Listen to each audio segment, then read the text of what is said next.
Come, I'll show you the sweetest delight in the garden as a surprise for Adam. Really? Come. All right. Here. But this is the one tree in the garden we cannot touch. This is the forbidden fruit. Did God really say you must not eat from any tree in the garden? Surely not. We may eat the fruit of any tree in the garden, except for the tree in the middle of the garden.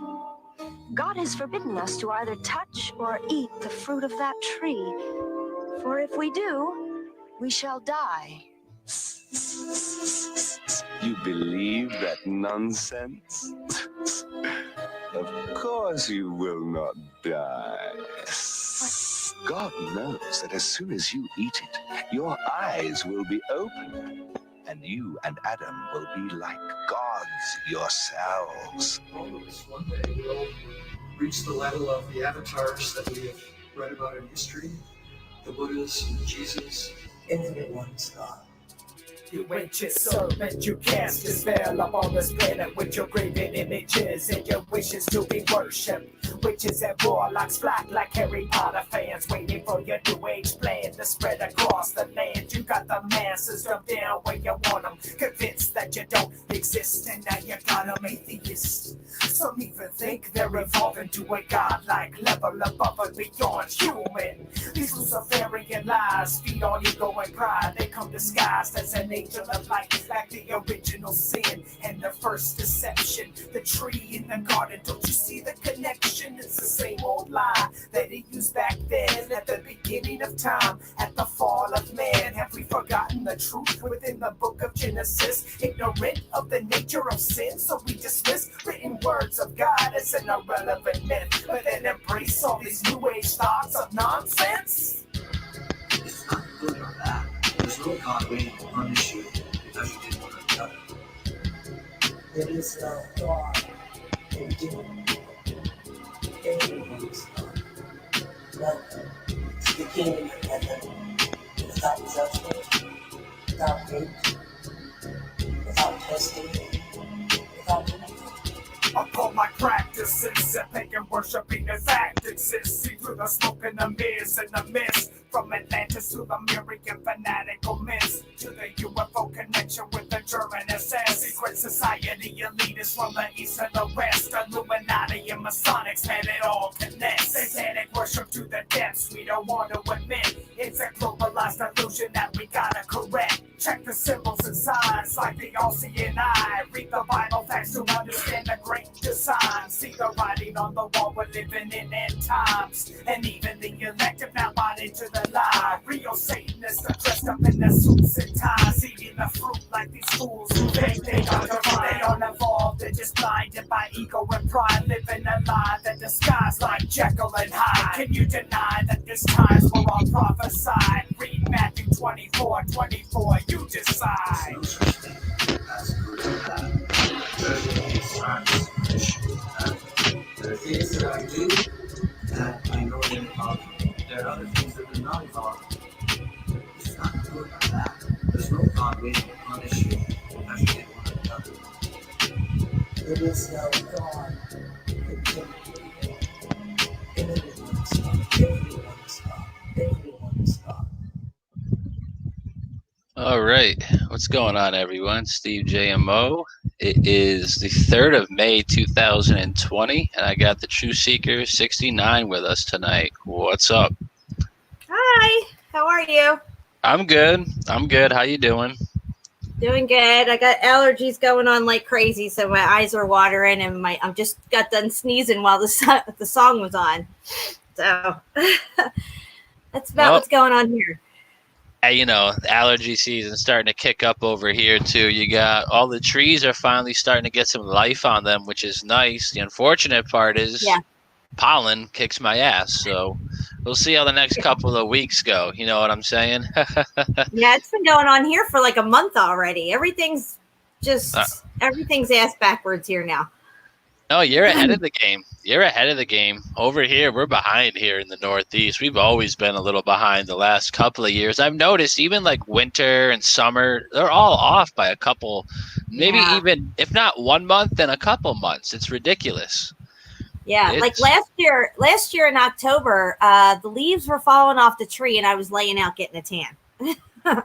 And I never do that. Yeah, I'm like pushing leaves off me as I'm laying out there. Yeah. That's crazy. That's crazy. But I'm going to jump in the chat real quick before I forget. We got Recycled Bear. What's up? Callum Bailey, a Truth Warrior. What's going on? Dreams in Digital. What's up? Flava Y. They got Allison Lay Lyons. What's up? Singe Man. Absolutely. FU Tube. What else we got? Am Aware, Salted Cedar. Who else is here? Voynich, what's going on, brother? How are you doing today? Got a couple other people. Carla, I think that's what, your aunt or your sister? Yeah.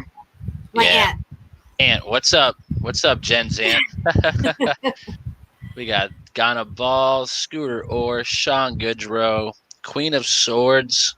What happened to where'd the 444 go? Or is that someone else? I don't know. I don't know. We got My Dollface, Tom Muir, Awesome Austin, and I think that's it. What's up, guys? Tommy Rogers. What's going on? All right. And yeah, we're talking about mud floods. I saw a couple of people talking about in the chat, you know, what are we talking about? Mud floods. Like, yeah, mud floods, the Tartarian Empire, pretty much just forgotten or untold history. I should have put that up there instead of forgotten history. It's not like I forgot about this or Jen just woke up one day and was like, oh, crap, you know what I forgot about? No, didn't really happen like that. It's been more like this stuff has just been popping up and we're finding more examples and more real life evidence of it every single day. Like the whole mud flood topic, you know, it took me a little while to get on board, but after just doing a couple of minutes of research, literally minutes, I was like, wow, man. I was like, this stuff's kind of crazy. I got no real explanation for what exactly is happening or how long this is happening, how many of these events have happened. Where'd all the people go before then? Were they big? Were they small? Were they from this earth? You know, all these other crazy things. And you got stuff like orphan trains we'll get into. Yeah. And with all these mud flood events, there seems to be a fire that coincides with it, like Chicago, Boston, San Francisco, and I'm sure the list will go on as we get into this. So, yeah. But you're a little more seasoned in this than I am. You want to say a couple things before we start screen sharing and getting all over? Well, I started on the mud flood thing last year. It was 2018 going into 2019. It's about a year and a half. And what I find interesting is the orphan trains, clearly they were average sized people that gave birth to these children because they're normal children. They're not gigantic or anything like that. So I feel like there was this race of beings that was much larger than us. Now, I'm not saying they're like 30, 40 foot tall, but maybe more like 15 to 20 foot tall, whereas we get maybe 6 feet if we're lucky. And so I'm thinking the bones that are under Paris, right? The catacombs and everything, they're average size, long bones and skulls. So that could very well have been 6 to 10 million people pre-mud flood that died or was in the path of this mud. And then the children were saved somehow, you know, around the areas and everything. I think that these bones that are under Paris in the catacombs come from pre-mud flood. Or post-mud flood, one or the other, right after, to where they had to hide all these bones, get rid of all these people, or give it some sort of a cover story or something like that. That's a lot of fucking bones, okay? That's like 10 million people. I mean, that's crazy. Yeah, it's ridiculous. Absolutely ridiculous. Yeah. Here, I'm just doing some little picture. I'm getting some stuff up real quick. I should have done before, but...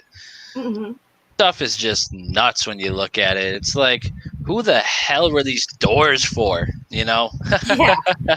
Yeah. like the structures that aren't really that far underground or are barely underground. You see these giant doorways, like in Paris, Boston. There's some doorways that like Goliath would have a hard time, not hitting his head on. Like they were huge archways. Yeah, I was saying the other day, we could do a whole show just on doorways because they are unbelievable. And the archways, the ceiling, the heights of these ceilings and the archways inside the structures, inside these different buildings. Even if you look at the World's Fair from, 1912 or 1913, something around that time when they had the World's Fair. I think it was 1909 or something. Anyway, those buildings, I mean, they were on a whole nother level. I mean, it was just wow, amazing to see that type of architecture. And why would they build it so oversized and so extravagant for small people? I mean, the people don't match the buildings. Clearly, something else was going on here. Some of the buildings look like the upper floors were maybe made for smaller people because they seem to be, the window sizes seem to get smaller up top. But the lower ones have really large windows, really high ceilings between each floors and stuff. It's ridiculous. Yeah. It's ridiculous. And someone in the chat was like, or Mitchell asks if I'm just hearing about this. No, I've been hearing about it for quite some time. It's just I've never had, decent links or whatever to look up, or even the right. I don't know. Like, who would know to look up, San Francisco fire, 19 whatever the F. Like, who would look that up on their spare time? It's just like this stuff has been just like suppressed and hidden. Then Jen said a couple things. Brian said a couple things. A couple guys on the phone said a couple things. I'm like, all right. And then I was listening to someone who was, I don't know if they were talking with Richie or Nicholson or something. This is like some podcast from, I don't know, maybe 4 or 5 years ago. And they're talking mud flood evidence in Boston. I'm like, what is this guy talking about? And then I just started doing some Googling and I'm like, oh my. I'm like, that is interesting. I never thought of it like that, but yeah. And that's the weird thing is that it's always been right here in our faces, just like flat earth and, many other things that, we had some overlay over our eyes, the veil, if you want to call it that. It seems the spell is lifting and we're able to see further and further into, what may have taken place, which clearly does not match up with his story. His story is just foobar at this point. That's what I find really interesting. Mudflood's been right here in our faces this whole time, and it wasn't until a year and a half ago when I had the eyes to see it finally. It's like, how did I not see this before? I clearly remember seeing the windows half under the ground, but I never thought to ask the question, or I just figured it was some sub basement that, maybe there was a window at one time and they got rid of it, Maybe. Yeah, I don't know. It's crazy. And just like Mitchell says here that the scriptures, clearly say, absolutely. And that's why this messes me up even more, because you read the scriptures and you're thinking, well, it's telling you it's like sometime BC, before Christ. All of this stuff looks like it was put up not too long ago. You know what I'm saying? Yes. Ridiculous stuff. It just blows my mind because I'm all about giants, hollow earth, bird, North Pole, whatever, what grays. They added 1,000 years to the timeline. So when it would say like 1692, it was really I-692, which meant in the year of our Lord 692. So what they're telling us took place in the Bible, say 5,000 years ago, could have really only been 500 years ago.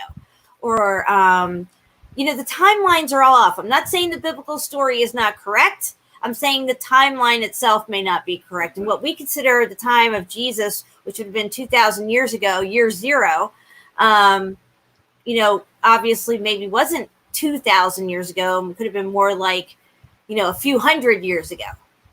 It's crazy. The quote unquote dark ages. Like, oh, Nice. You know, I'm glad there's a time in history called the Dark Ages where everyone just forgot everything and a lot of people died, and I'm sure That's that what they happened. were digging out. They were digging out that time during the Dark Ages. I'm sure they got one thing right there with a bunch of death, but I'm not, people receding in technology and information. I don't find that to happen ever in history, except for this one little passage. It's ridiculous. It's the most craziest stuff. And we were talking about earlier when you and I had a phone conversation about how, the elites, the powers that be, the Cain bloodline, they are the bullies in the schoolyard here. Okay. They want to stay the bullies in the schoolyard, and they don't have the option of going to heaven when they leave here. Okay. So they're basically here or they're in hell. They want to stay in control. And I think that they realize when the resets are coming or when the biblical floods are coming, they know the cyclical nature of our plane itself, and they piggyback those resets so they can come out on top, reset things to their liking, so they stay on top and stay the bullies in the schoolyard. Exactly. I could see that. It's just it just blows my mind. I'm like, what happened, first of all? B, where did all the people go? C, why is there a fire coinciding with all of these events? And D, also, where'd all these damn kids come from? And where exactly? So the adults, the parents to these kids all either got depopulated in one way or another. Where's all the technology and furniture and all these types of things that would have been in these buildings that were mud flooded? Clearly, that thing probably goes down a few other stories. So usually on the main floor of a building is where most of your stuff is. And then you go up into the building and everything. So, and then when the people did come back in to repopulate these areas, they would have had to have sent excavation teams in to locate these areas where there were cities that were mostly retrievable and inhabitable. But then they would have had to gone into every room of every nook and cranny of every one of these gigantic buildings, making sure there wasn't anything left over, like gigantic chairs and toilets and these types of things, you know what I'm saying? Fixtures and stuff that would give you some sort of notion that, hey, this wasn't made for normal sized people. Clearly these were, giants to our standards. Yeah, I mean, that's just amazing to me. And it probably goes down way even further than that. We're only really seeing a portion of it. I think the ground's probably covered a good, maybe like 10 stories below. Oh, wow. You think 10? I was going to go with like 3 or 4, but yeah, that's just, let me see if I can go back an image or two. Where was I? Who the fuck built this? You're telling me a couple hundred dudes built this over an X amount of time? I don't think so. Look at this go up. Look at how perfect it is. I know it's really edgy, but look how perfect all of these edges are. Exactly, dude. What it would take to produce the material to even build a building of this scale, and then go to the interior of the building and just go to the hilt with the insides of these buildings. I'm sure many of you have been to your state capitol buildings or your city hall in your area. Those are made out of granite, marble. I mean, there's some major interior work going on in these buildings that would have taken massive amounts of resources to come through at a time period where you're talking about horses and buggies and steamships. Look at this fucking dude. Right. That's what I'm saying. These are symmetrically perfect apart. Perfect apart. One of these castles, some of these castles they say were built in the 1600s, and these castles look like cathedrals even. There's no way possible that these people were able to do this, given the area, the circumstance, the type of rudimentary means of transporting different types of materials to even create such a thing like this it's just impossible for the time. These are regular people. These dudes would be like this tall. That's so right. Look how perfect it is. No human, no team of humans, not even today, can make this work like that. The look at the DNA looking shit. I don't know, man. Apparently, this is in the United States. It's got flags on it. Look at that. Give me a break, man. That's This stuff is amazing. nuts. All right, what is this? I don't even know. Where is this? Suic City? I don't even know how to say it. Sussex. Okay. No clue where that is, but look at this shit. Wow, dude, this is nuts. There's buildings like this in fucking Connecticut. I gotta go up there and take a couple pictures because I'm like, why would there be an Arabian ass looking building? Because that's what I thought they were back in the day, you know? Because like Aladdin and bullshit. And I'm like, why would these even be here in the middle of Connecticut? You know what I'm saying? And it's a factory. It's not like a place where people go for like prayer or whatever. It's a factory. Yeah, and then they're finding out too that a lot of these waterways and aqueducts and sewer systems and what are those things called? The aquifers and stuff underneath the ground to hold water were already here. Like they there you go. Like they tried to tell us that, oh, you know, they put in the Delaware Water Gap and all this stuff in, late 1700s, 1800s, all this stuff. That shit was there and it's massive. I mean, there's just no way that these people had the ability to do this stuff and move this stuff. Look at that, dude. That is what I'm talking about right there, Steve. That house probably goes down a whole other 4 stories. She said, that's what I'm talking about. Yeah, I love that picture. This is by far the craziest one in Paris. Was this Paris or was this? Yeah. Yeah, that's Paris. How crazy is that? Like, what's that? It's like as above, so below people. Like, what's happening down here? Exactly. This is a construction truck. I look like an ant compared to this. This is an ant compared to this. Like, who built this? Not this thing. A bunch of these and a couple beams didn't build that. You know, that's been there for, well, I don't know. The flood? Who knows, man? Who knows? This stuff is nuts. Absolutely. I'm trying to find some stuff I have here. My Facebook's glitching up a little bit, of course. Why wouldn't it? You know, we're only talking about shit that apparently never happened.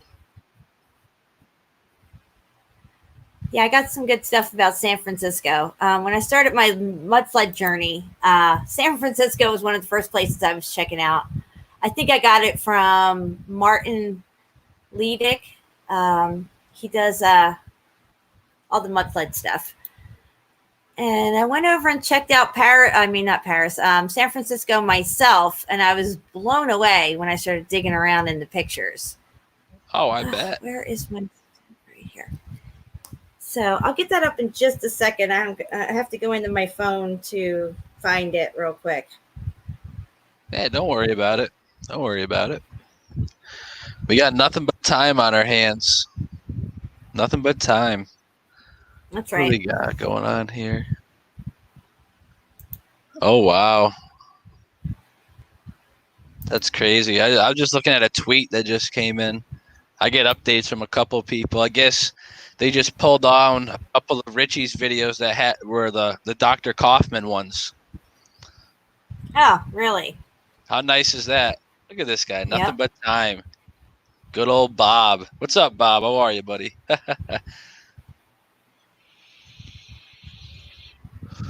Yeah, nothing but time for now. You never know what's going on these days, man. These people are nuts.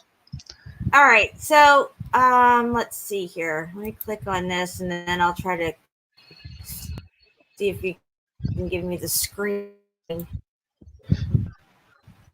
Do I just hit screen share on my end, and then you let me in that way? I believe so. You're starting to glitch up a little bit. Oh, boy. That's not good. Nothing's coming up yet? No, it says StreamYard. It says loading. Can you see anything? Here, let me try this again. No. No, it's not there. I see our screen again now, but I don't see. Okay. Let me send it to you. We'll just have to go back to you doing it. Oh my oh, wait gosh. A minute. Okay, so we're going to look at a view. Here we go. Oh, I got it. there it is. Okay. What did you do?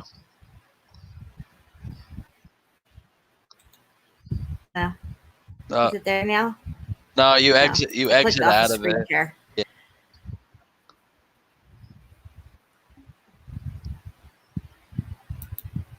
Do it again. See what happens. All right.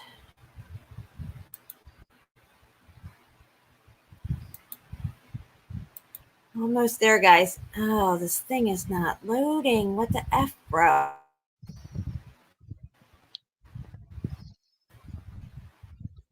All right. You're still I'm not getting it over here. You're there. Okay. You're just starting to get a little laggy. I'm glitching out. Yeah. All I mean, right. you sound okay. I'll cancel it and just send it to you. We'll go through. The old-fashioned way. I'm having loading issues. Yeah, we'll do it the old-fashioned way. All right. Let me get it. First, I'm going to send you the Wikipedia on San Francisco, because we're going to scroll through that down to the dates and look at exactly when San Francisco started to really be populated with people, like right around the gold rush time. So I just sent you that. Okay. And then we're going to go to the kite view, because they sent up a kite right after the fires, right off the Bay Area there. They sent a kite up with a camera somehow and took a picture of the whole area. Hold on. I'm seeing if Bobby wants to join us real quick. Okay. I haven't talked to him in a while. Yeah, so I know. That I've works. been like hiding out. I think you got a girlfriend or something.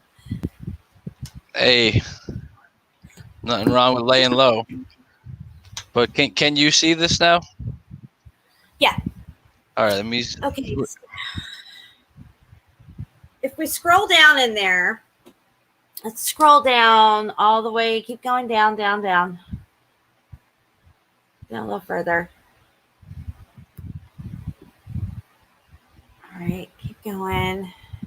Right in around here somewhere, it starts to talk about. Okay, right above the fires, it starts to tell you about the earthquake. Yeah, the earthquake. But you want to go back to where it first gets populated, like right around 1849 to 1850 timeline. You'll see it in there. It's kind of small on my end here.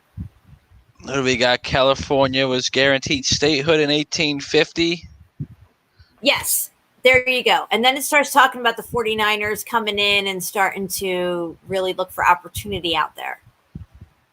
Where do we talk? I don't see 49ers anywhere on here.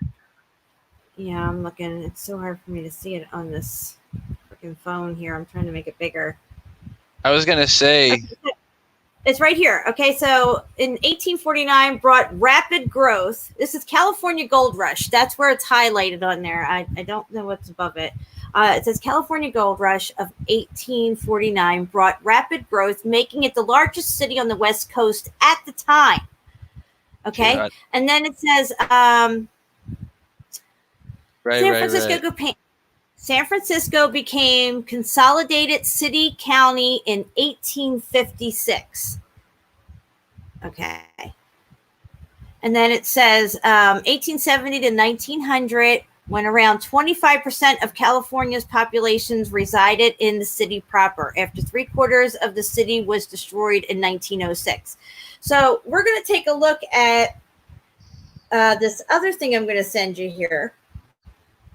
Now, granted, guys, this is a very short period of time. It's like around 24, 25 years between it officially becoming a city, San Francisco, to it be 25 years later. You see all these buildings that are burning up in this fire that were supposedly built within 25 years. And when you see some of these buildings, it is unfreaking believable that they had the ability and the means to transport the materials that would take to build these buildings, the machines it would take to cut and carve the layers of sculpturing and ornate decorative manner of these buildings. So we're going to look at this kite view. Sending that to you, Steve, now. And this one has a panoramic 360, well, not 360, a panoramic view where you can zoom in on it. And this is right after the fire.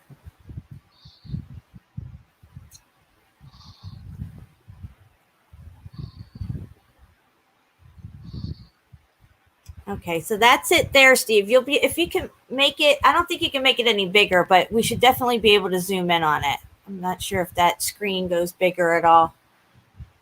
It's that video. Yeah, right there. You can see how you can zoom in on it. Yeah, I just wish I could. Hold on. Yeah, if we can bring it in a little bit more. Okay, I want you to zoom out to the coast where the bay is, where all the ports are. Now, if you zoom right into the center there, yep, right there where you're pointing, zoom in on that and look at the structure of this bay area right here where all their shipping containers came into, you know, their boats, their, scroll down just a little. This building is massive. This port looks ultra modern to me. If you can zoom out just a tiny bit. Okay. This whole thing right here is like it's like a huge metropolis. It's not just something that they built up in 25 years after just first establishing the place. I mean, they don't even have, how did they get in their sewer systems and all this stuff within 25 years and build all this fucking crap? It's not possible, guys. Nah, this is... It looks like it's some ultra modern type of city. Yeah, this is crazy. Yeah, dude. And that center part right there, where you got your thing on it, that whole building right there with the ships in the front of it and everything, and that thing, I don't know what that thing is up top. I've been trying to get a better picture of it. But I just sat there for hours zooming in and looking at every little detail of this picture. And this, the streets, they had already carved out the streets and everything. You know what it would take to clear that area of foliage? And, you know, they didn't just roll up on San Francisco and it was just this green meadow, okay? You would have to clear shit out. You would have to make the roads, put the roads in, carve out lots and sections and everything. That alone would take you a good amount of time, especially with the equipment that they had back then. Let alone leveling out the ground, building on hills and all this stuff like that. The port, it's just, the port blows me away there. Yeah, I'm trying to see if I can maybe find a picture of the port. San Francisco, we'll go 1800s. Sea port. Let's see what we got. So I'm sending you one more thing for San Francisco. They had when they had their city hall building first, it was in back rooms and small closet areas and stuff like that. Well, they decided once that city was established that they really wanted to go all out and build a grandioso city hall. Yeah, right. It just happened to take 25 years to build. And then the very next year after that, guess what happened? It got burnt down in the fire. That's what happens. So retarded. But wait till you see their fucking Capitol building. Why? And then the cover story is that, well, they just were so tired of having these little scrawny buildings and it moved around so much different areas that they wanted some grandioso building to really establish that they're like this pinnacle city on the West Coast. And before the big fire happened, an earthquake, they were a really big hot spot where people were going, kind of like people go to Hollywood and Los Angeles now.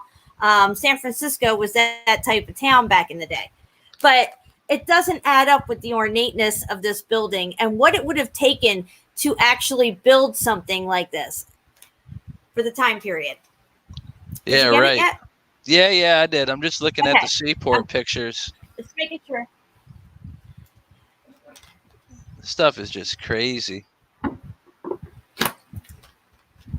Yeah, it's unbelievable. 1915. It looks like there used to be some sort of utopian garden harmonic scene going on before this mud flood, because the buildings are so beautiful and have such a beautiful energy to them that it almost seems like you know, there was just like just everything was beautiful and wonderment everywhere. And something happened and now shit ain't like that. Not even close. Now you got people Not taking even close. in the middle of the fucking city. San Francisco's Because if there was gone downhill. if there was war, strife, and famine and all this stuff like that, you really wouldn't have had a society, a global, no, a plane society goes across the whole plane of the same type of architecture, the same type of wonderment in every architectural building. It was just like they're feats of amazement, and even Star Forts. And we're gonna do a whole show on Star Forts one day. I'll tell you what. Those things, there's more and more popping up every day. Oh, wow. Oh, yeah. This is their fucking city hall that they say took them 25 years to build. And then the very next year, there's a fire. This is all bullshit, guys. This is the cover story. When you see this building and how amazing it is, there's just no way that they had that kind of means back then to create something so grandiose as this. That's nuts. Absolutely. Wow. Supposedly, this is it after the fire. See, it took 25 years to build this. That's their cover story. And then the very next year, it burns down. An earthquake. That's crazy. Yeah. The earthquake and then the fires. So they just happened to happen on like the same day or something? Well, I know the earthquakes, I think, cause fires or some. You can watch that little video there. Wow, look at that. I was amazed to even see this footage. I couldn't believe they had actual footage of this. Look at the steel beams in 19 what the fuck ever. I'm telling you, man. It's just his story doesn't add up. Every video you sent me last night, that dude was showing like fucking 5G towers and or whatever, like telecommunication towers everywhere, and it's like the year like bullshit. I'm like, so what the fuck is going up now everywhere? This is nuts, man. This is just all nuts. Absolutely, 100%. I was just blown away when I saw their. Once I read about their prior city halls and how they were just little shacks and little rooms in some back room somewhere and stuff, and how they wanted to really make it grand and have a permanent location for their city hall and I was just like, no, I don't think so. Nah, no, thank you. Oh, what are these? Just a list of all the buildings? Let's see what this is about. Early history of the library. Let's see what the library looked like. Something that's probably fucking like 10 feet or 10 stories deep. That's crazy. Yeah. Makes a library that small. At the bottom of the hill, mind you. So it goes down. Yeah. They repurpose these buildings and make them like, cathedrals or, government buildings and stuff like the Capitol buildings and all these states and everything. This is crazy stuff. What is going on with the world? Because like you said, the earthquake happened. And then, I got pictures here of a fire from 1851 that started wiping out mad stuff. And I don't know, this looks like it got fucked, That was the old printing store that's in the ground now. Yeah, you can tell that shit goes down. Look at all that mud everywhere. Hey, right. You wouldn't build a town with no streets and roads and stuff. I mean, you need that to get the equipment there to build this stuff and everything. And it's just completely decimated with mud. You could see it.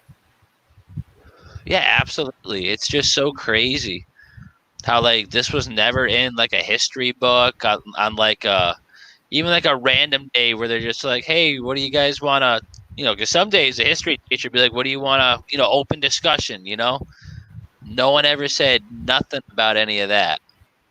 No one said anything. Somebody was asking in the chat about the World's Fair buildings, and I just resent you that text of, I think it's Quantum of Conscious. He did a whole video on all of the World's Fairs around the plane of these extraordinary buildings that were supposedly built for only like 6 to 9 months of use, only to be, destroyed and forgotten. But some of them remain, and the architecture is still out there, and you can see it. And even some of the piers in Philly and stuff were buildings that were built like that for the World's Fair. Yeah, absolutely. Here, I'll get there in 1 second. Just want to get some other pictures up first before I forget. All right, cool.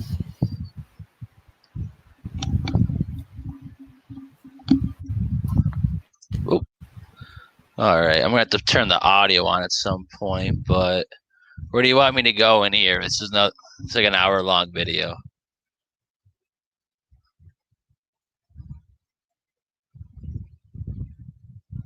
I'm sorry. We're just going to scroll through some of it. But I did want to listen to a little bit of it because he has an interesting theory about some of this stuff and everything.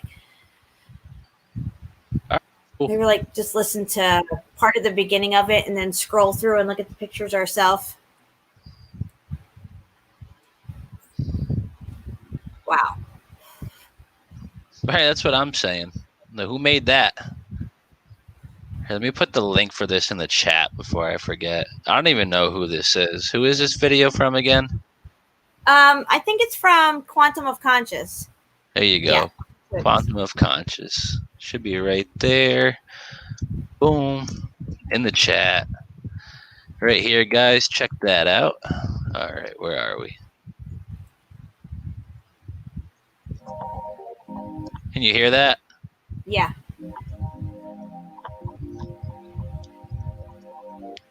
So this is part of the World's Fair that still remains. I forget where this one is. It's somewhere out in California. It might even be San Francisco. I don't know. The beautiful Palace of Fine Arts still stands there, gently crumbling, but gently reminding the exposition has lived on in the hearts and memories of every man. Hey guys, it's Matt. Overall, this video will be in support of researchers that research Tartaria, research an ancient architecture. Can you turn it up just a little more? Should not have been able to have been built during the Gilded Age of 1870 to 1900, like Philadelphia City Hall, the Biltmore Building, and there's hundreds of others. Those researchers that really look into the World's Fairs, the enigma of the World's Fairs, structures, buildings that should not have been able to have been built, no matter what they are. Even if they are some sort of facade, they're definitely stone, travertine, concrete on the outside. It's still, even what I just showed, I'm going to talk about that later, the Palace of Fine Arts, most of it from the color video coming in, I've been there, it is all stone, but then there's also some facade as well, which that old video just showed. That was on Jamie's Plain Truth for You. But it's time to get to the bottom of this, guys. We have, the smartest awake people anywhere are here. Let's use the comments to get to the bottom of this. I appreciate the researchers that look into this on a very consistent basis, like John Levi and others, Conspiracy or us. I appreciate that. But I think I would love to get some explanations or some theories. Not that the theories have to be right, but I'm still confused. So if the architecture existed in San Francisco and the World's Fair in some way was used to then be an excuse to then have all the buildings torn down, a lot of the theories from many of the researchers are these buildings were here. They were in the United States. They were in North America. Some sort of remnants from something called a Tartarian Empire. I don't understand that either. So I'm fascinated by these videos. I appreciate the research, but I don't understand. I just, even if you might say, I have no idea, but at least the channel might say, I'm going to give you my theory on what I think happened. Okay, I'm going to show you pictures here that will blow your mind coming up. Absolutely blow your mind. Again, overall, this is in support of people that do this sort of research. Even if it is some sort of facade, it's still concrete, stone, and travertine on the outside. It's still buildings inside in 1876, the Philadelphia Exposition, that 21 acres inside, things that should not have been able to have been built. So whether it's a solid stone, everything is solid stone through and through, like the Colosseum or the Parthenon, or what we just saw from that quick clip of the Palace of Fine Arts when it started to crumble in the 20s or 30s, it's still some sort of concrete on the outside. It's still something that should not have been able to be built when you see the scope and scale of some of the pictures I'm going to show you regarding specifically the San Francisco World Fair. And then you have an endless number of other questions. Well, after the city was destroyed in 1906, how'd they come back to not only rebuild the city by 1915, but to have this incredible World's Fair built as well? So we're going to look at a lot of different things and ask a lot of hard questions here. Yeah, because his story don't add up, that's for sure. The lines, the weathering lines is the sections. Even here, real quick, look at this. John Rothschild's and Company. Nice. Oh, yeah. Yep. Yeah, the Rothschilds, the Rockefellers, they're all over all this stuff. These were the families that were meant to come back up and through the reset and take control of everything. And they've always been in the forefront of everything we do, everything we've seen, everything we've ever been taught comes from these people. His story. It sucks. Story. It does. Look at these like big ass buildings down here and shit. What the fuck, dude? This is the same old picture of San Francisco. I'm focusing in on a certain section here. At the end of the day, we're up against this sort of thing. Nice. We're up against buttons that researchers would acknowledge some answers aren't going to come from between the bookends. I'd be thrilled if a researcher said, you know, all these buildings existed. There was this Tartarian empire all over the world that built all of these things like the Roman Colosseum and the Parthenon and all this stuff. And it was here in North America as well. And somebody just got up on the top of Mount Rushmore and cast a giant spell over the North American humanity to just forget all this, kind of like a Men in Black pen. Pretty much. Okay, I'm making a little bit of a joke, but I'm not mocking it. I'm saying if somebody came forth with that, I'd say at least it's a theory. Thank you for a theory, but it never seems to be addressed. For example, and again, I don't even understand what the theories are, and I watch a ton of this stuff. Apparently, these buildings were in North America, or were here, or some sort of ancient architecture was here, which I'll keep on the table. Sure, I don't buy all this kumbaya stuff about the founding fathers, and I believe the Revolutionary War happened. I believe the powers that be on this earth played both sides. They kind of knew what was going to happen. They created this thing called America. It doesn't mean, even though the Revolutionary War happened, it doesn't mean it wasn't a crafted lie by puppet masters to a degree. Pause it for a second, Steve. It is a long video, but it's got a lot of really interesting stuff that's going to tie together a lot of the stuff we're looking at and questions we have. So I think it's best for us to let this play and look at some of his stuff and just stop it as we go along and commentate and go back to it. All right. Yeah, sure. You want to do a little bit of that? Okay. Yeah. Something that then they would ride the coattails on. So that's neither here nor there, but you know, my great-grandmother held me in her arms. So I was born in 1970. Okay. She me too. Was born in roughly 1890.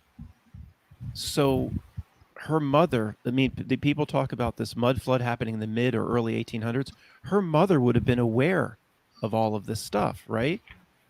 You can't keep ancient buildings in San Francisco with all the 49ers coming in. How, if these buildings existed, how would you keep that quiet? I mean, that's what I don't understand mostly. By the way, this is, again, let me just go flap back to the incredible support of these researchers. This is the Utah building. This is a state building in the San Francisco World's Fair of 1915. This is a state building. How? Even if it is a facade with concrete and travertine built not to last. How? Where are the artisans that came? Right. Michelangelo ain't got shit on any of this. And look at the weird little queue up here. That's nice. That makes me feel good about the people running the world. Yeah, Nice. and then it's not like you would even have crews of people that were just all totally skilled in sculpturing and all this stuff like that. This is a massive layout, a massive architectural marvel genius here. And you would have had people, I mean, you just didn't have that back then.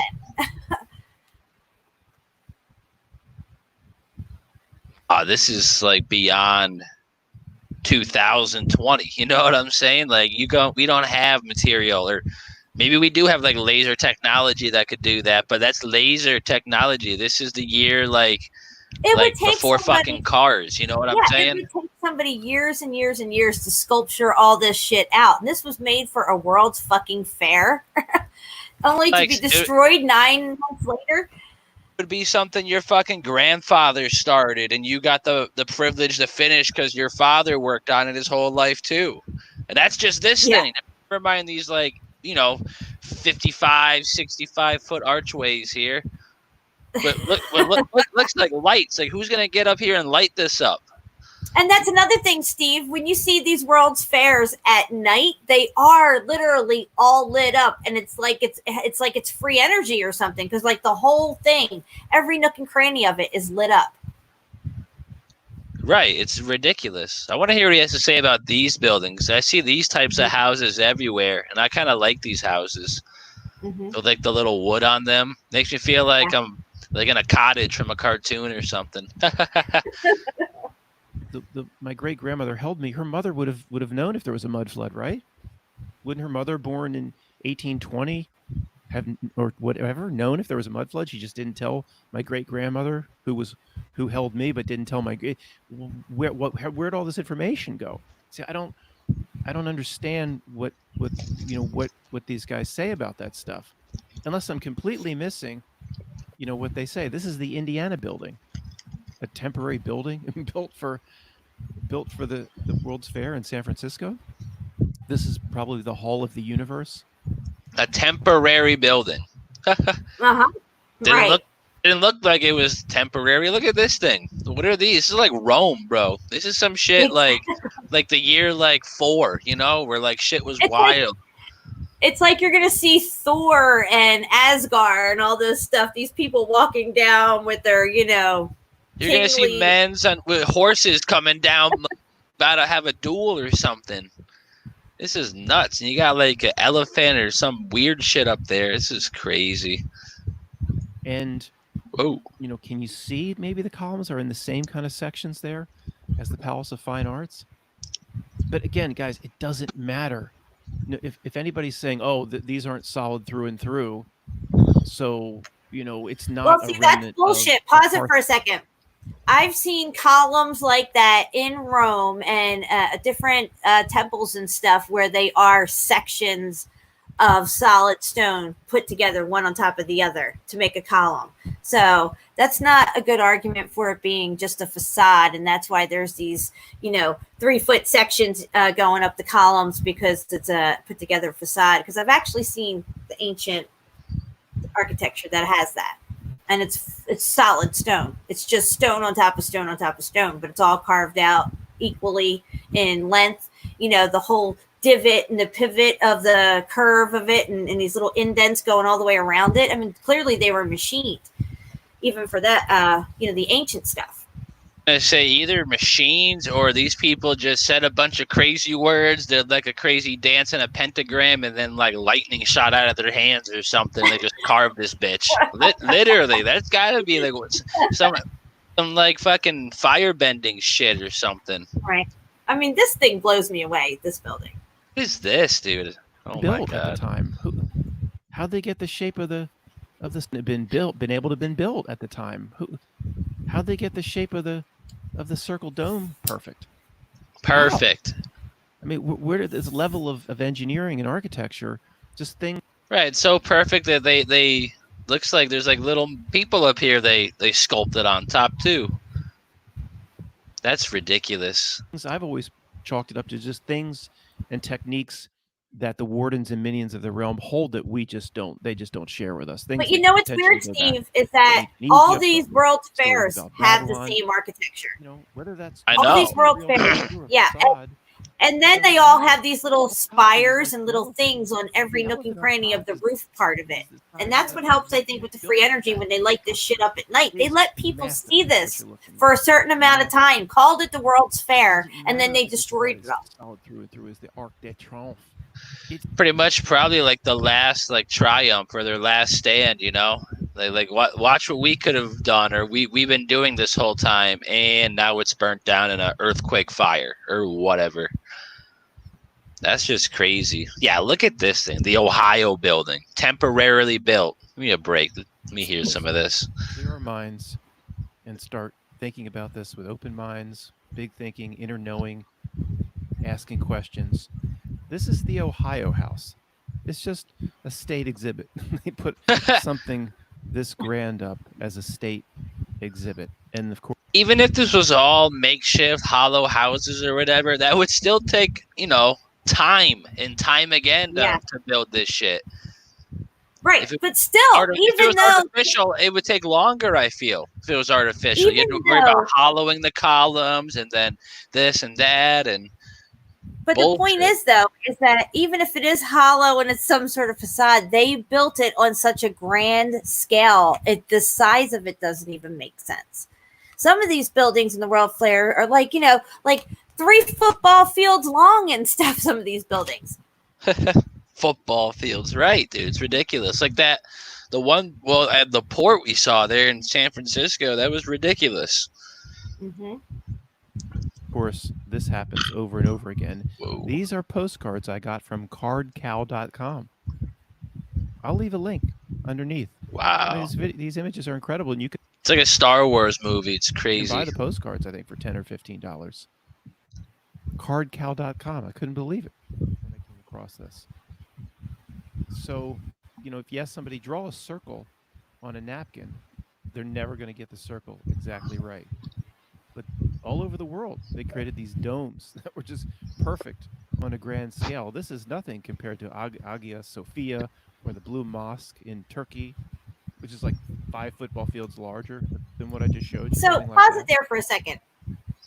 You see here in the background, you see all these little spires sticking up on the walkway, top part of it and everything.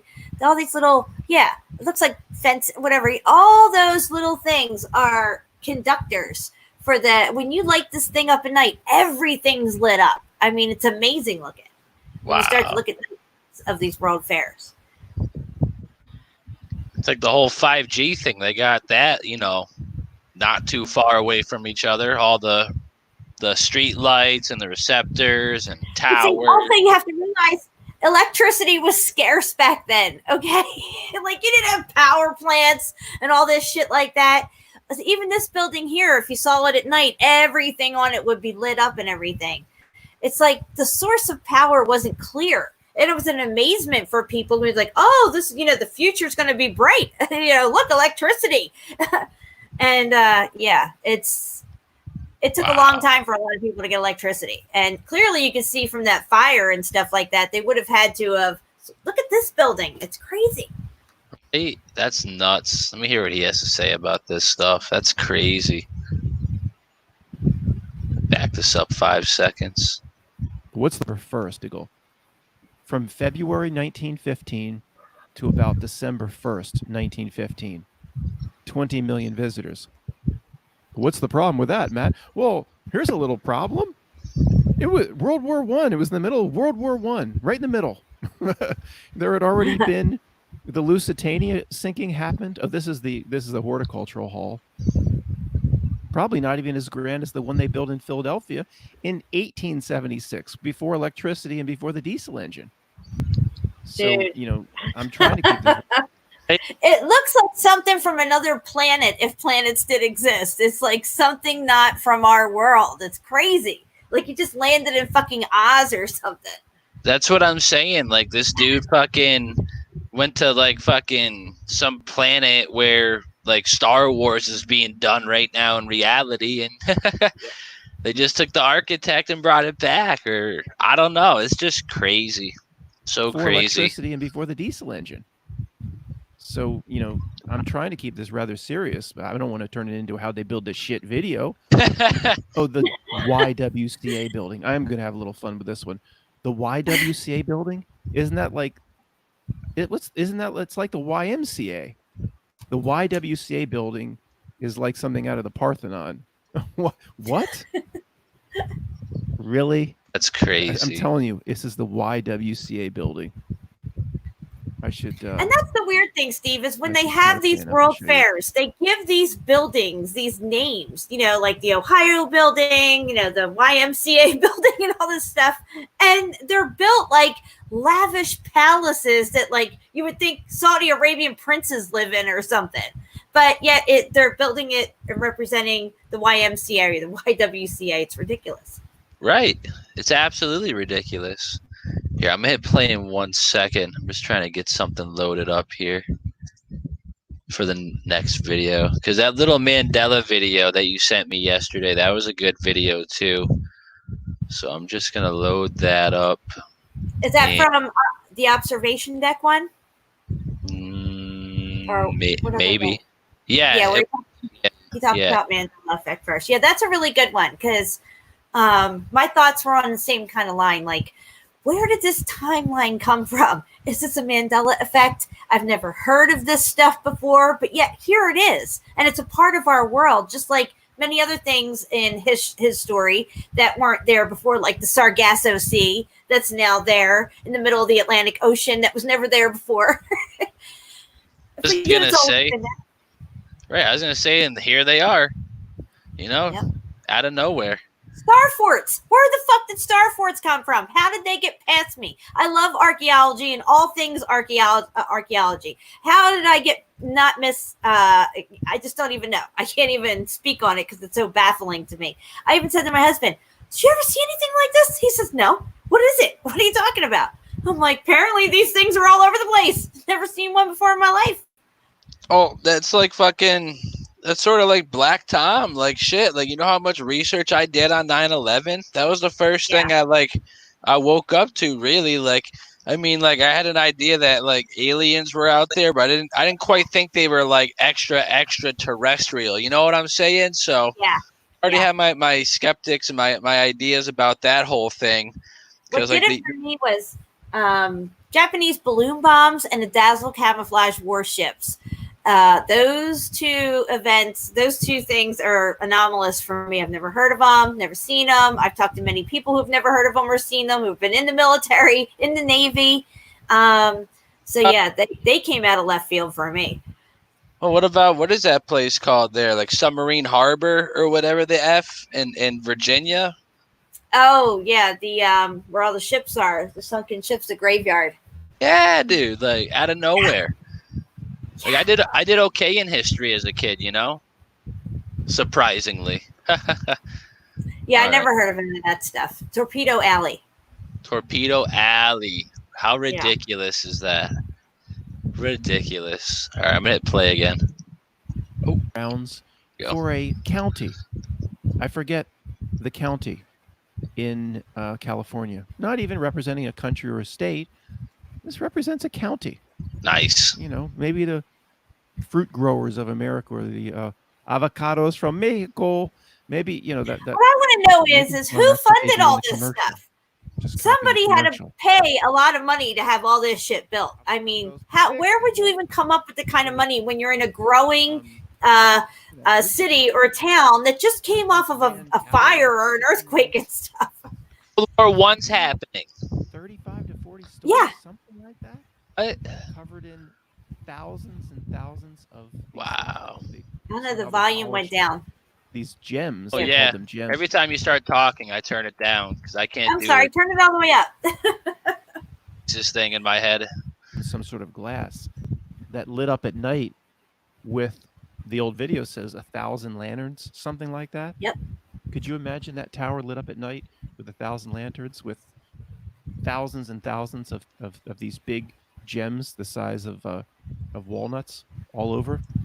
And they actually sold the gems. This is completely real because you can get them on eBay. People have the gems from the Pan Pacific Expo. And a big part of this expo, guys, was a celebration of themselves, of course, Nice. but also the celebration of the Panama Canal opened 1 year prior. Again, everything I'm showing you is the 1915 San Francisco Pan Pacific, not Pan American, probably Pan Pacific Expo. 1 year after the Panama Canal, which thinking about Okay, really what was so available they have then, a that fire in doesn't- 1906 in San Francisco. And then in 1915, they have this fucking World's Fair with all this crap built. Shouldn't they be worried about building their buildings back and stuff? Like, you're going to build this just to tear it down instead of building real housing for people and figuring shit out that way. I mean, in 1906, your whole fucking town was wiped out by a fire and an earthquake. You could fit a plane through this archway. For real, dude. Ridiculous. been able to Yeah. have been done. Just carve. You know what? Where did they also get the continent. material to even build any of this stuff? Roughly I mean, 15 it's years so after the vast. bar You was have to created. actually really, No problem. I'm sorry, I hate to keep You interrupting. need to- The vastness of these world fairs, they were huge. They were like, like 5 miles wide and stuff. Some of the whole area encompassed. That is a lot of material, a lot of expense, a lot of workers that would have to be paid. I mean, are you fucking kidding me? San Francisco, 1915, after 1906 just happened. I mean, you think things are, things moved really slow back then, guys. You didn't just, you hop in your car and ride over to the next state or whatever. It took you months to travel places and stuff. The outside are always real materials on the outside. It's All ridiculous. right, turn it up. Yeah, turn it up. So you have World War I. Remember, 20 million visitors. So, Greg and I were going over the logistics behind all of this. So whenever they talk about these World's Fairs, they don't talk about. Let's 80 to pause it 90 again there. people coming up.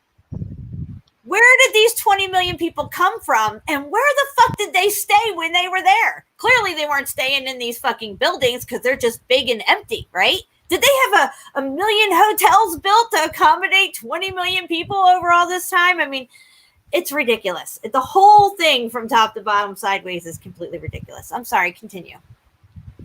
20 million people. In the United States in 1915, there was 100,546,000 people. So 20% of the nation went here, allegedly. Yeah, and then the rest were off at war. Right. No big deal. They're from the United States. They talk about it. All the history talks about this as a world event. They came from all over the world. So let's just go through the logistics of coming in to this. Is this the promenade of the universe, something like that, the court of the universe? All of this, cult, eclectic. The terminology is always from the puppet master perspective, from the minions perspective, the warden perspective. It's always the Apollo missions, the Gemini missions. Everything's named Saturn, ancient. They carry through the ancient myth. It's just so much shit that the proletariat like us doesn't. Well, we're starting to understand. I would say we're not given. So Greg and I are going over the logistics. Oh, honey, let's go to the World's Fair. Somebody's saying this. Anywhere in Europe. Let's go to the World's Fair in San Francisco. It's supposed to be so great. Henry Ford is going to build. There's going to be a mini factory where they're going to produce Model Ts at the World's Fair, which they did. Edison's going to be there. Let's go. Well, honey, there's kind of a problem. This is a state building, guys. This is the Washington State building. Yeah. I want you to erect one of the world's most beautiful buildings. Well, how long is it going to be up? If we do this, Washington's saying, if we do this, we want that thing down and representing our interests in California for the next 300 or 400 years. Well, it's only going to be up for about 8 or 9 months. Okay. How much money you need? Oh, this is the Oregon house. Oregon decided to do this. What was even in Oregon when this was? Okay, yeah, we need to pause it here for a second. Say what? Trees. Okay. Oh, there was in All right, Oregon. guys. This is a brand new building. This is the Oregon building. Is it just me, or does that building look like it's been through hell? It looks like it's all, what's that, patina all over it. You can see, if we could zoom in, I wish we could. The pillars are all grimy looking. The building, they have not whitewashed this building. And a lot of these fairs, before, when they were supposedly being built, had whitewashers in there that went in and cleaned up these buildings, pressure washed them, whitewashed them, and brought them back to their former glory. And then they touch them up and stuff like that. And that's when they say they were building them. Clearly, this building had not been whitewashed yet. I mean, look at the weathering on it, the patina all over this building. It's amazing. Oh yeah, you could tell this building's been there a long time before they took this photo. Oh yeah, it's crazy. What was Portland? Like 5 guys fishing off a river, and there were some loggers somewhere. Pretty much. Someday going to start doing some thinking. You know, you can clearly tell it was level here before, or something. I don't know. Massachusetts building. No, of course. I was about to say, that looks like my state capitol, you asshole. Wow. That is the Massachusetts building. That's crazy. Pulling off somebody else's. He shows a lot of good stuff in this. He is to impress some girls. Is that your thing? You know, someday you're going to start doing some thinking. You know, Massachusetts building. Does it make sense it should look like that? Again, you know, Massachusetts would say, yeah, we'll build that, but it has to be out there for a long time representing our interests. No, 9 months. Take it or leave it. 9 months, asshole. See, Massachusetts to be like, oh, you bet. It's only going to benefit us for 8 months? Absolutely. Yeah. What's up? $20 million? We got it. Exactly, dude. Yeah. In 190 fucking whatever. Hey, dude. Like, the money was, like, crazy, man. Wow, you know what's mad weird? I just opened my Facebook real quick, and it's an advertisement for this thing we got up here called the Big E, where it's like all the states in New England have like one big festival, and it goes, pick your state building. How nice is that? Oh my God, that's a synchronicity. We're on the right track. No, that's Facebook listening to our conversation right now. They got an app for that. They got an algorithm. Yeah. Good old Al. Yeah, right. It turns into a build that shit video, and it should be much more serious. We can just leave the house behind. The shop will be fine for the 3 or 4 weeks. We'll be gone. 4 days over, then you have to take a train. This is the Canadian building. Yeah, Canada just built a temporary building to represent their interests for 9 months. Then you have to take a train cross country from New York to somewhere in California. Let's say 5 days minimum. Train is to stop. I feel like I'm looking at pictures from like ancient Greece or some shit. This is wild. Has to get supplies, water, 5 days. So now you're up to 9 days. And then there's no Golden Gate Bridge. There's no Bay Bridge. You can't take a ferry across. But then you'd have to train it, basically go into like a Los Angeles and go up. Hey, this is 1920, 1925. It probably was 1915, or it wouldn't be in that selection from CardCal. This doesn't look new to me. No. It doesn't. It looks old, of course. It supports that. I'm actually coming up with a few. It looks really old. I'll present at the end. But then we do have these pictures. These pictures. No, you know what these pictures are? This. Under pause it for a second. Images as we would like. This is already constructed. All they're doing is going up through this thing and whitewashing it. That's all it is, because clearly everything's already constructed. So they tell us that this is in construction. That's just so crazy. It's like when all the gold rushing shit happened in like California, they knew that half the world was gonna come over here, but they had all these structures up everywhere, so they had to make an excuse to show them off one time, and then y'all just forget about them. Yep. It's like how they get away with everything. They put subtle little hints and gestures in TV shows and movies and shit, and that's how they get away with it. It's crazy. But for almost any building, even Philadelphia City Hall, a few do exist. These exist. Unless you believe every one of these is faked, then that does not support the idea that these buildings were some remnants of the Tartarian. Every single one of these under construction images are faked. See, if just one's real, really, if just one's real, then there is no longer supports the idea that Tartarian Empire left these buildings behind. I don't know either way. I'm just saying that is something you just can't get around. The earth, sometimes shrouded by clouds of steam, depicted man's rise from a primordial ooze. In 1915, you didn't just build a courtyard, you built a way of life. Inside the sheltered walls, all... It's like any drunk could be a voiceover narrator during that time period whenever they made that movie 10 or 15 years after. Or on this section, and I've thrown out everything I've done. Wow. Because I went, oh my God, it's the same situation all over again. Because this is the part we're supposed to try to figure it out. And please hold back till the end. Hold back to the end, please, in terms of saying how any of this was done. But this is the part we're supposed to figure it out. I'm going, That's this Philadelphia. feels just like the same reality dog track. It's the same. I'm trying to chase my tail. And even though this City thing, Hall. it's a physical object. It's right in front of them. It's what It you should do. not exist, dude. This thing goes up. That'll be the sponsor for this one. It It's goes what you way do. down too. I'm trying to do my Sherlock Holmes thing again. I wrote down, well, what That's are the where William possibilities? Penn is. He sits atop on that. There's only What? Yeah, William Penn's on the top of that building. Is he? Yeah. Or what they tell us William Penn is. What do you mean? Like his dead body?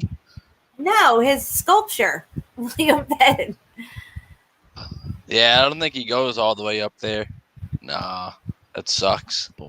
You need skilled labor and people with skills that we almost can't even fathom. Exactly. Labor's Skills really you can't cheap. even Let's fathom look would at be Taj needed Mahal. to fucking. I know, it's fucking build. ridiculous. And you would need a lot of people with those skills. They didn't have that kind of labor back then. No. You want me to play out? Because there's nothing new for the rest of the video. Yeah, no, you can turn that off. I just sent you a message of night shots of what the World's Fair looked like lit up at night.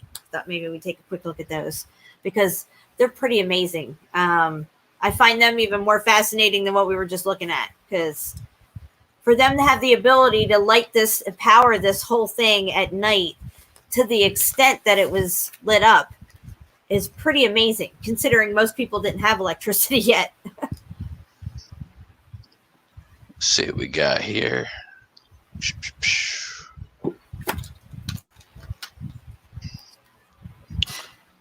So what am I looking at? All right, so if you zoom back out a little bit, I think there's a visit on there where you can go and actually read about this, each picture. But this is the World's Fair, 1915 at night. And I don't know what that thing is zipping around up there, if they had some sort of firework thing going on. But yeah, this is the World's Fair in 1915 at night. Damn. That's crazy. Yeah. If you scroll down a little bit, there's other pictures we can click on that are really amazing. Like if you go through some of these straight across to the right-hand side, those two that have the pyramids in them, just below that one. Yeah, you can click on all of them and look at them because they're just absolutely amazing. And they just blow my mind of what they were doing and what they were showing that they had. And clearly they were keeping it all for themselves once they destroyed all this stuff. This is what the elite use. They use free energy. They know about Tesla technology. Tesla knew about this stuff. Tesla was most likely Tartarian in nature to some extent. Yeah, I looked into that too. The dude was born like somewhere near Russia or some shit. Yeah. This is crazy. Like, what is this shit? Just lit the fuck up. Yeah, I don't know how real that picture is, but it's still pretty cool. Like on the black and white ones. Yeah, there you go. Spotlights and shit, 1915. That's crazy. So that's during the day and at night. I mean, this was amazing. Absolutely amazing. Wow. They can't even build houses for homeless people, and somebody's going to put all the money and the labor to have this type of an extravagant. You think of a World's Fair, I would never think of something like this. You know what I'm saying? Nothing like that. That's just wild. They have like technology to even build these things, and then they give off some sort of light. Like, what the F is that? Yeah, I don't know what that is at all. I have no clue. Well, I'm That's sure. actually the first time I've ever seen it. Actually, looking at these pictures, I've never seen that before. That's very nuts. Interesting. It's coming from the tower, so it's got to be some sort of a Tesla thing, something to that extent. Yeah, I was gonna say I'm sure we'll see something like this in the near future with some sort of event in the sky. Yeah. Well, click that. Yeah, that had a sideways clicker on it. That last picture. Maybe it would just slide over to the next one. Let's see what else they had. Oh, I think that's just a drawing. Yeah. I gotcha. Yeah, these are crazy photos, though. Wow. Yeah, this is just too much, too over the top. It's too extra for everything. Yeah, right. Yeah. That's like these are regular sized people. That's an archway for not regular sized people. That's just ridiculous. Why would you do that? Why would you do that? Especially if it's not going to last. Bring it down a few feet. Save some money somewhere. It's like money was no object to them back then, apparently. Oh, look at that fucking place. Right. This is Paris. Wow. That probably goes down a ways underground. Yeah, right. Look at that shit on top. Perfect fucking horses, angels, whatever. I have no idea. No idea. This one bugs me. Like, come on, bro. Like, what the fuck? You can tell that those doors probably go down a lot further. God, right? Yeah. Like, look up here. Like, I feel like this is just another one of these, and then there's like another one of these, and another one, and this could be like a fucking the biggest church ever. Whatever, you know. And this mud probably didn't flow into every area the same. People, some cities could have been in valleys that really only you see the very tops of the buildings sticking out, but we just think that's how high they go, 2-3 stories. When actually these buildings go like 10-15 stories down.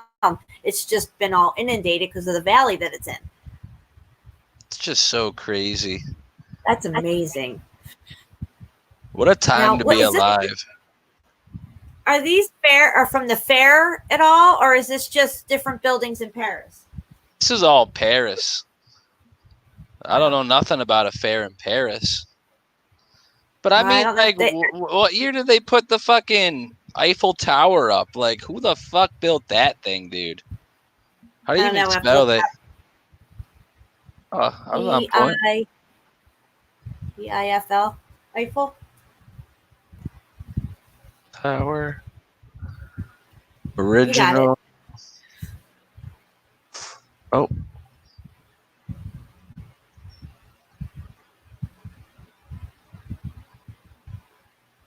There we go. Yeah, I don't think cathedrals were from the Templars. I think they took them over.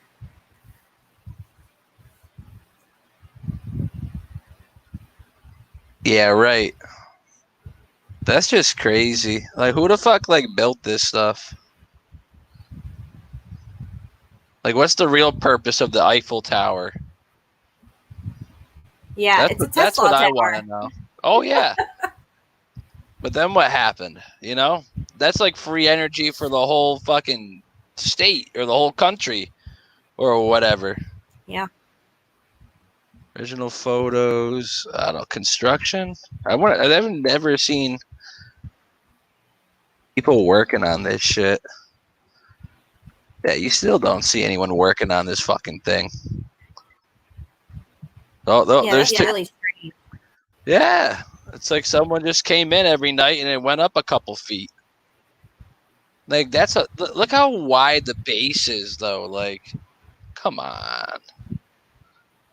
I don't know. Something's fishy about that. We have nothing else to do but put this up for decorative reasons. Like, it really has no purpose. We're just going to build this. Fuck the town and everybody in it. We're just going to start building this thing now. It would have to have some monumental purpose that it was used for something at one time that it's clearly not being used for now. Yeah, right. Absolutely.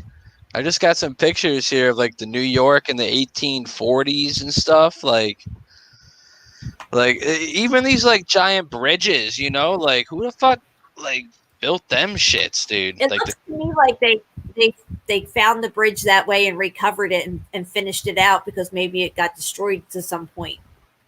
maybe. I saw some crazy picture of New York like way back when. I don't know if I'll be able to find it, but there was like I don't know, like a highway or something, like in the air, going around the whole What? fucking. Yeah, dude, it was crazy. I haven't found it in a long time, but that was when I first started getting like curious with this. Oh, did the highway go between buildings and stuff? It may have. I think I know that picture you're talking about. Yeah. It's just some nuts stuff, dude. Crazy. Here, let me And it kind of looked like the highway went in and out of some buildings. Yes, it did. It did. And like bridges everywhere and stuff, and like all high up through the buildings. Like the buildings were really tall, like skyscrapers. And yet it was like people in the 1800s. Dude, they were huge. They were huge. I can't really find them right now. But I was looking at some New York City stuff the other day, and I just can't seem to find them anywhere in here. Yeah, I don't know. That sucks. New. Because I had some good ones of like what's that thing called? The Prudential Building or some shit? I don't even know. Or yeah, it was in New Jersey. Here, NYJ. Yeah.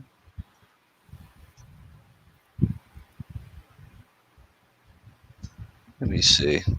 Yeah, it clearly wasn't this fucking place though.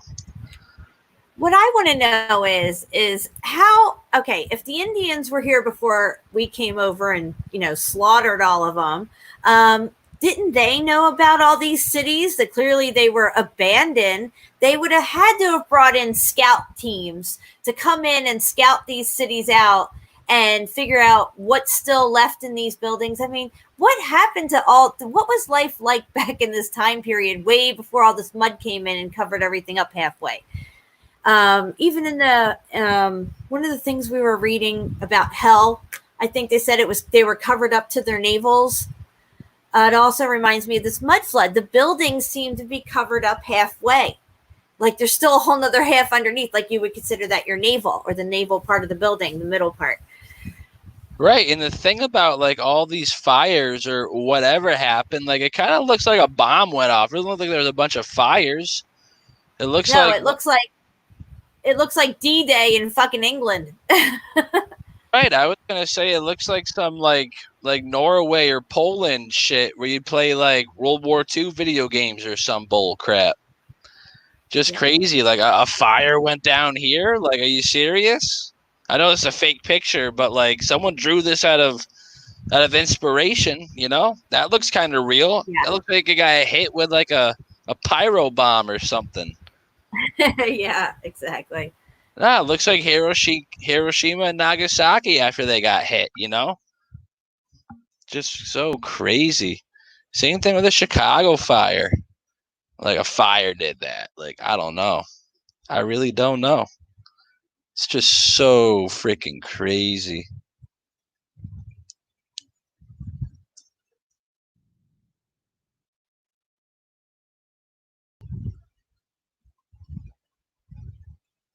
Oh, I thought you went away, Jen. It's all good. I'm sending you something. It's a page of a bunch of pictures. All right, Figure out cool. how to send it. I don't know what the heck I'm doing wrong.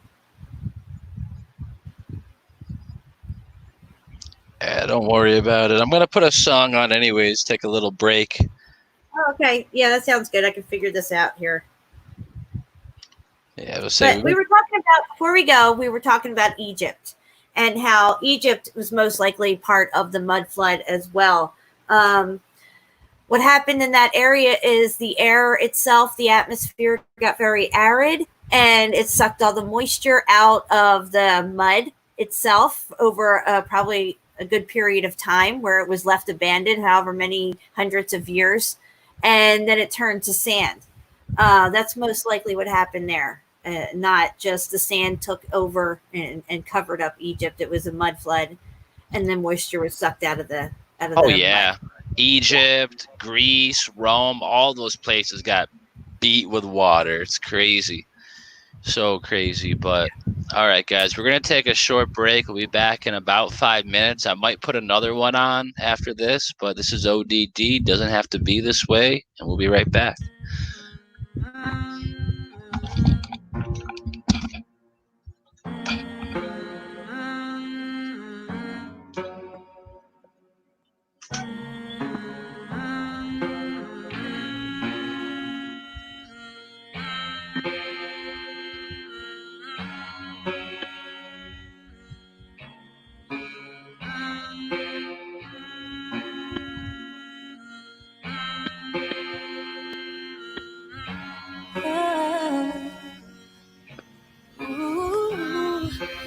I just wanna live and dream, but nothing is as what it seems. And baby, it's making me crazy.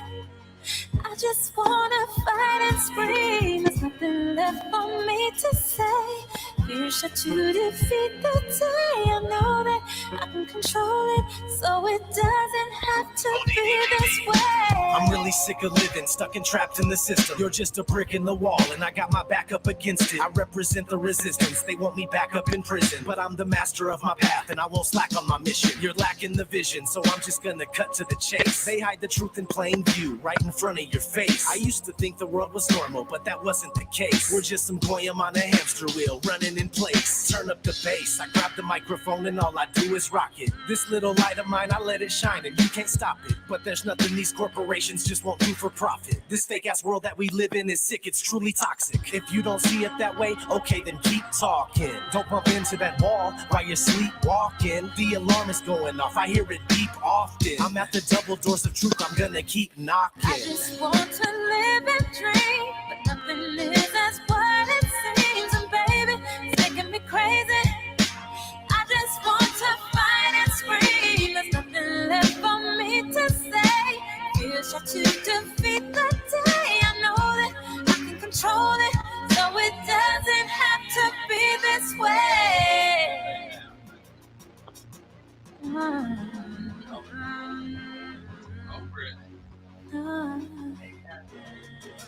One of these days.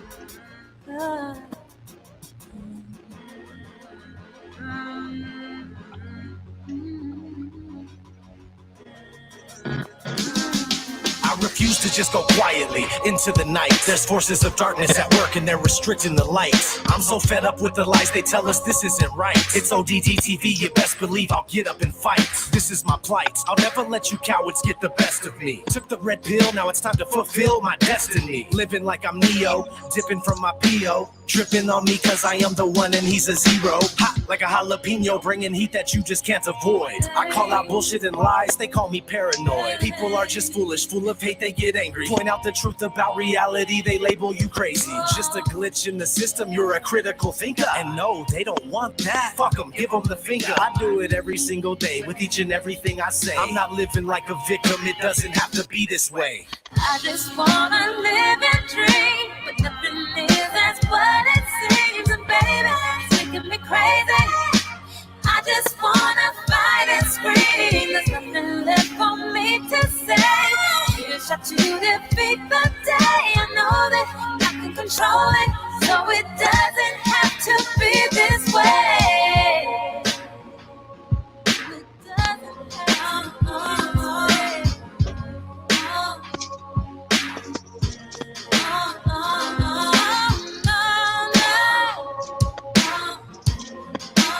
Doesn't have to be this way.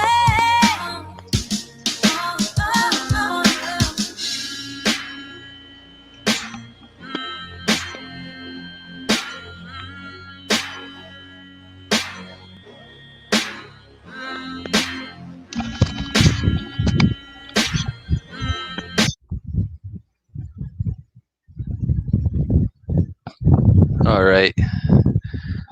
What is that? Jen, you want to just say hi to the chat real quick? Yeah, I did just send you a text message of a little mud flood building I want to look at with you. All right. I'll be back in like 2 seconds. Okay. Let's scroll up here and say hi. Oh, guys, yesterday I had a really horrible experience on the highway. I almost got ran off the road by an ignorant fucking jackwagon. And I have a bright red car. It was a beautiful day out. And I don't see how he couldn't have seen me. I was right next to him, for Christ's sake. So, yeah, thank goodness, thank God and Jesus that I'm here, sitting here with you, talking to you tonight, because it wouldn't have gone good if I didn't keep control of the car. Salted Cedar, what's up? Count, a.k.a. Eric Heblin. What's up, Count? Zal, what's going on? How you doing? Scott Morin, what's up? Rasta Bear, what's going on? What else we got here? Break the Spell. Christine Salerno, what's up, Mama? Allison, hi. Rick Swain, what's going on? Yo, Philly. Philly in the house. Pamela Thrasher, hi. Who else we got? Rose 777, what's up, girl? Carla Frizzi's in the house. That's my aunt. She lives down in Florida. Jennifer's in the house. What's going on, girl? Thanks for coming and hanging out with us. Flat Accord Music, what's going on? Let's see here. Black Apple Art, what's going on? That's a new name. Mitchell McNeely, what's up?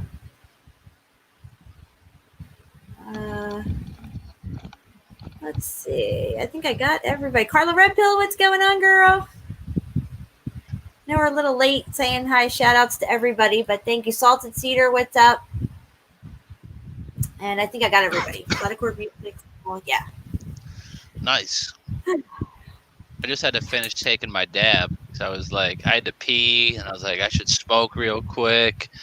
So I just had a coffee. I don't want to be like da-da-da-da-da-da-da. But we are good to go. So what did you send me a couple things here? Yeah, I have one mud flood picture. I have a shit ton of them, but this one intrigues me. I don't even know exactly where it's located, but you can clearly tell that the building is mud flooded and that it most likely goes down a lot further, which makes that whole area that it's in questionable. Nice. All right. I think I got it right here. How's that looking? Yeah, we need to zoom in on that sucker. Wow. That's crazy. Yeah, it definitely goes down. Probably a lot more, guys. I think some areas we're seeing just the tops of these buildings most likely. Oh, without a doubt. Without a doubt. Yeah, you're right. I'm wondering where like the last chimney stack is or whatever, you know? Yeah. Like, probably like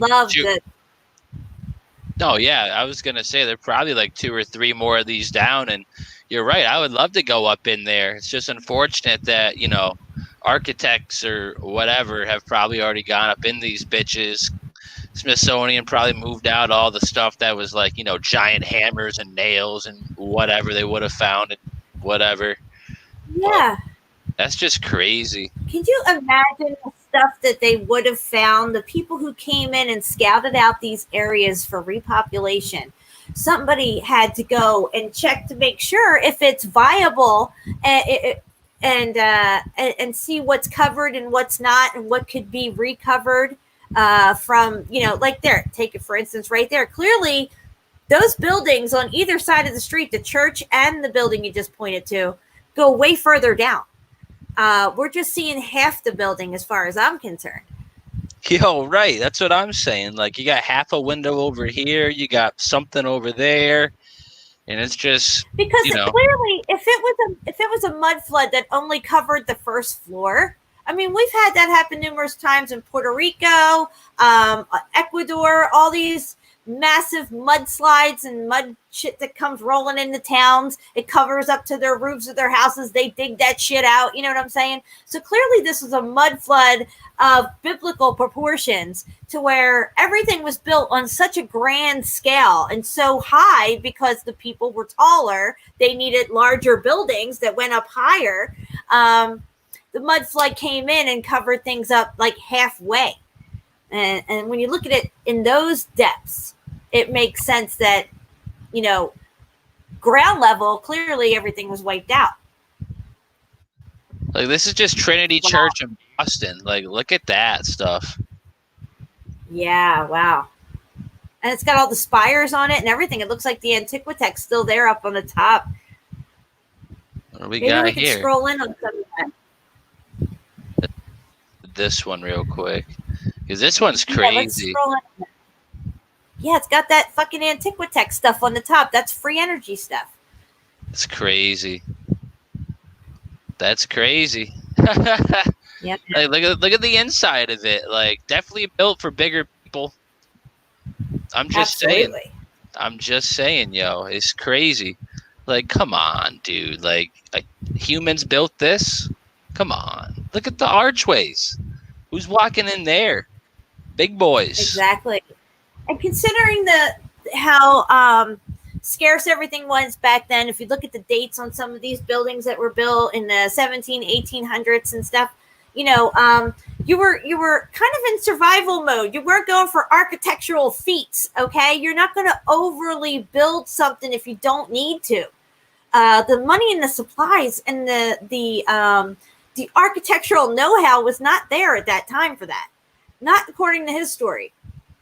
No, Trinity Church in New York City gets me even harder. Like, look at some shit like this. Like, oh, like what? Like, cause this is the church that I saw like a fucking highway going around or something. You know, I don't know. It was crazy, just nuts, and it's still up to this day. That's the crazy thing. Like, here's like today's picture, still standing. Wow. Hundreds. And what of year years. was this built? Who the? I don't even know. I could look it up here. Yeah, Let me. click on. Yeah, just get a year on that for me because I want to know when it was built. Surprised there's not like a Wikipedia thing. Oh, here we go. Any day now. Here we go. So if the Egyptians supposedly didn't have electricity, right? And we're wondering how they moved these stones and all this, carved these stones out. You know, they didn't have electricity in a lot of times when these things were being built and stuff, even the cathedrals and stuff. How did they move this stuff? How did they cut this stuff with such grand precision? It's the same as what we're looking at with the Egyptians, their stuff. Because they didn't have any electricity, they didn't have any modern technology, tooling, and machining and stuff like that. Yeah, 1846. It was complete. 1846. No fucking way. No fucking way, dude. That's what I'm saying. Like, look at the interior. I've been in here. It's nuts. It's nuts, bro. It's you feel nuts. small when you're in there. You feel small because you are. Right. You feel like a piece of shit in there. I'll tell you that. It's nuts, dude. Here, let me see if I can go back one more. And yeah, some more pictures. Because the pictures are crazy of this place. Like, especially like back in the day, like when that was like, you know, fucking the Empire State Building of downtown. Like come on, bro. Like, look, I know that's an artist's conception, but like, I don't think he's that far off.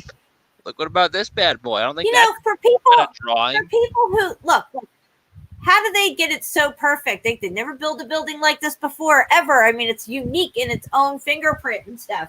And it's like, it's not like, it seems like they've been doing this forever. Like the Egyptians, it looks like they made it so easy to build these things, but yet it seems to us it must have been so hard. They give us this bullshit. Oh, it took like 50 years of non-straight working 24/7 for them to build it. I mean, this is crazy. Where did they get all the stoning and everything? Was this where the Grand Canyon was fucking mined for? Look at this fucking place. This is St. Paul's, I think. Oh, let's not do that. What did I do? St. Patrick's. I'm sorry, St. Patrick's Cathedral. This is like the end of its construction in the 1880s. How nuts is this place, dude? Like, this is, here it is. Yeah, okay. 1880. Wow. Hey, I'm sorry. Give me a break, dude. Are you serious? Are you serious? Come How on. ornate that is. It's when you scroll in, you can really see it's just every nook and cranny of detail on that thing. Yes, that's what I'm saying. Like, all the sacred geometry is ironically there, and it's all just completely just schematics, and it's all symmetry. It's all somatic on each other. Like, this is the exact like thing here, and this one over there. Like, this is just one giant mirror of itself, and it's perfect. There's not a flaw. Yep. If there was a flaw, Exactly. I'd be like, oh, look, some dude named Steve built it, but there ain't a flaw. So who the F did this? Like, come on, bro. Look at that. And it looks like it goes down a lot further too. It does look like that's not the bottom of it. None of this stuff does over here. It looks like this is the top of a bad snowstorm, you know? This is nuts. This is nuts. And like, I was just looking at, like, this is in my town. This is in Springfield, Mass, where I live. Yeah, every town has one of those. That's our art museum in Philly. That looks exactly like our art museum. Yeah. Serious? They'll put anything in these buildings and just call it, because this is Symphony Hall. This is where I actually got my diploma, or whatever you call it, graduation. But like, this is the inside of it, and it's like just so crazy in there. Like, just being in there like gives you like a high vibe. Like, you just leave there like with a whole different, like, you just feel high. It's weird. And like, I last 2 times I was there for my graduation. I don't remember much of it. Call that alcohol, weed, but like, just being in there was a completely different, like, aurora, you know, with all the people filled in there. You could really like feel the energy. It was really strange. And the same thing when my brother was graduating. We sat up here somewhere, but like, it was just a whole different environment. It's crazy. Wow. Fuck, you know, big pillars and like I don't know, like, this shit has been here a long time. And then you have like the new metal buildings and whatnot. Oh, look at that nice little 5G things on top. Didn't see that before. But like, look at how perfect these things are. Like, perfect. It was probably lit up back in the day, like you were saying. Just nuts stuff. Nuts. Yeah, I'm gonna send you the art museum stuff now. Let's see if I could send it. Yeah. Look at Symphony Hall here in Boston. Come on. Wow. Right, yo. Yeah, clearly they refurbished the inside to fit an auditorium. But yeah, clearly it wasn't meant for that. It blows me away. Here, I'll get to your message in a second, but like, just the outside of this thing is just nuts, dude. Nuts. And they all have the pillars and the triangle architecture, even all the way back to the Parthenon and everything like that. It's all the same architecture. It's not that they mimic this stuff. This is what was built all around the world, that everybody has the same architecture. And it's like, these doors, they just threw windows in up here, so you wouldn't think they were just giant doors for big people. And it looks like they go down a little bit more over here too. You know, I bet there's a big basement in this motherfucker. And then I just got one more thing from Boston real quick, but keep going. Some of these buildings have those big doorways that they've converted into smaller doorways, but then off to the sides of the building, they'll see smaller doorways that seem to be normally built in there, like as if there was large and small people going into this building. Absolutely. Hold on. Can't spell today. Yeah, look at this. This is in Boston. This is like today it's like you got a bunch of markets and shit on the inside. Like, this is it today down here. Let me see if I can get a better picture. Like, you know, nothing too crazy, but like back in the day, you know, kind of crazy. Like, what? Wow. What? Yeah, and like, look how much half of that. But like, this is only like half of this picture.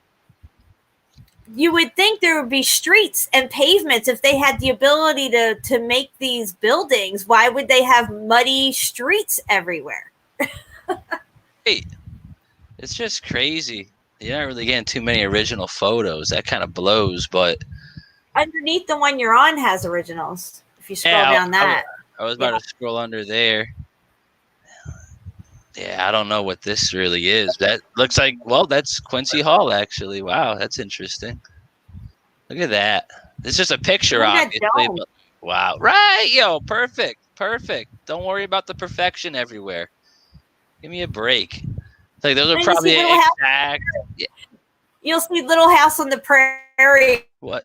And they got this little wooden church that the local folk threw together, right? But, you know, you got a town that's just starting to grow in population, and they have these monumental fucking buildings built. Precision, perfect. Right. It's so crazy. You got the World's Fair 1904 and stuff. How many other World's Fair were there, like, back then? Where was this from? This was... Back then, this between looks like St. 1850 Louis. and 1915, they've had a lot of World's Fairs in these different areas where they showed off parts of this grand society that was once here, calling it a World's Fair and renaming these buildings, charging people to come in and see it, and then tear it all down. Bro. And there's one at night. Yeah, there's one at night. When they're lit up at night, it's unbelievable. You got to understand, people didn't have electricity back then, guys. This was like 1893. amazing. This is 1893. This is 1893. How fucking wild is that, dude? Like, what? What? Like, I don't know. This is nuts. This is like straight out of like a movie or something, dude. Like, who is this guy here? You know? Who's this dude? Yeah, exactly, dude. What's in That's his a good hand? one. That World's Fair there. Yeah, he has that circle thing, that ball that seems to be up on the Antiquitech that has a spire coming out of it. I don't know what that is. Must be a Saddaloon. Balloon with people in it. Is that people? There's people in it. It's a balloon. From PBS. That's crazy. Wow. Ferris wheel. Oh my gosh. Oh, where'd it go? There it is. Look at that. Ferris wheel. 1893. Give me a break, people. Wow. What is going on? I can't even get a cell phone signal. This building. Look at that fucking thing. Look at that, dude. That's Sculptures. a lot like the Parthenon, yeah. That's crazy. This is. Oh, but look, the whole water system that's in there, Steve, that you see people canoeing around in, and they're you know, what are those things called? That's how they got Gondolas. around. Yeah. That was supposedly all man-made, okay? Do you know what it takes to fucking trench out something like that, fill it with water, build these buildings? There's no fucking way. It would have taken way more than 9 months to build it, and they're supposed to only have it up for 9 months? What's this, fucking Disney World over here? I don't know. I'm saying if this was like what they... No, this is from the fucking World Fair. Whatever. The Colombian World's Fair. Why is Colombia all over this bullshit, though? Colombia, Panama... Oh, what was there? A tragedy? Colombian World Fair. Look at that. You got the buildings falling down. That's crazy. Look at this fucking We're just thing. going to have to do a whole show on World's Fairs. We're going to have to go through all the World's Fairs around the plane. Wow, look at that. That's the Brazilian That is house. unbelievable. That's the Brazilian house, dude. Are you serious? Yeah, for $14.99, I can get a copy of this. Fuck you. Colombia in 19 or 18, whatever this is, it was like worse than a third world country in Colombia then. They were building this shit. Give me a break. That's what I'm saying. Like, look at that. Another picture of it. That's so crazy. Look at the United States building. It's like a spaceship. That is nuts. Towers and domes. What is going on with these people? And look at this shit just lit up at night. That's nuts, dude. I know, dude. That's even brighter You know what than like downtown, like Springfield. What I want to know is, Where was the power plant that was powering all this fucking shit that was lit up? The Ferris wheels lit up. Everything's lit the fuck up. It looks like daytime in there right now, okay? With the night sky behind it. You would have to have a huge plant that produces electricity. And where did they plug all this shit at? Did they have cords running everywhere? I mean, people be tripping over cords. I mean, come on. Clearly, it's all free energy. Look at this, dude. Like, how amazing. We can't even... Wow, I can't even get like a signal in the woods, and these people have a lit up city. That's ridiculous. That's temporary. Just for show. I know. It's real funny because like you go to Disneyland, right? And you can stay at this resort called the Contemporary, and it's just like the craziest like Polynesian resorts. Actually, Polynesia has some crazy old looking buildings.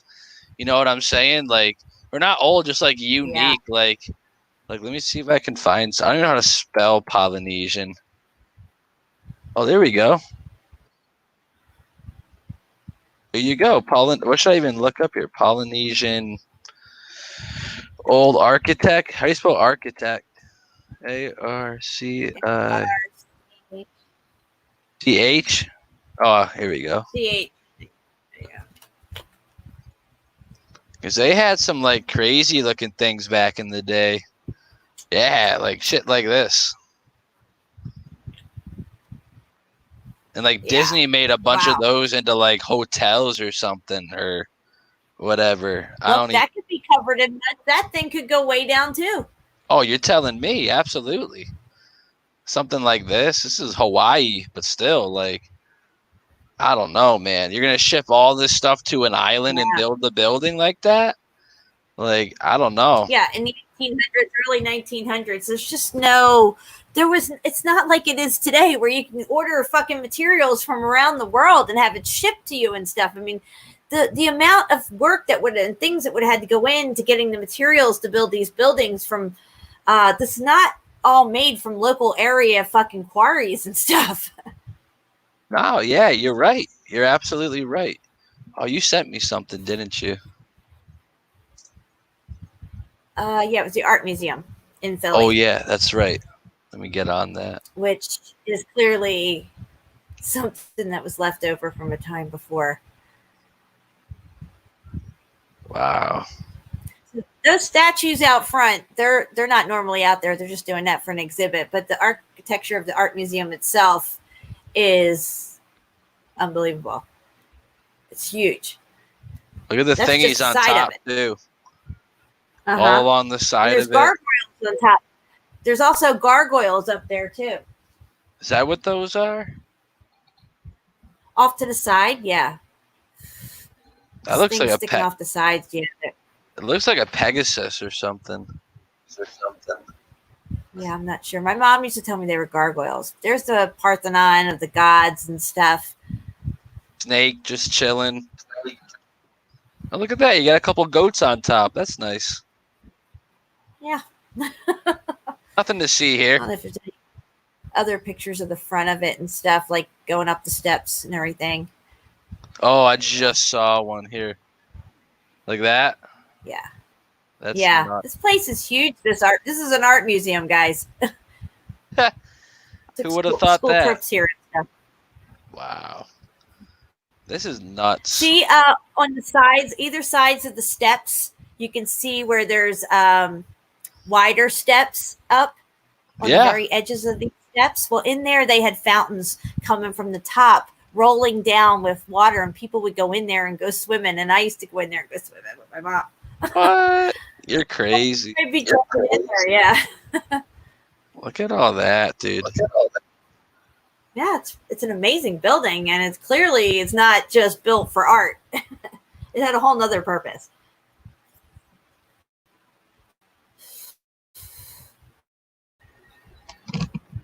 All right.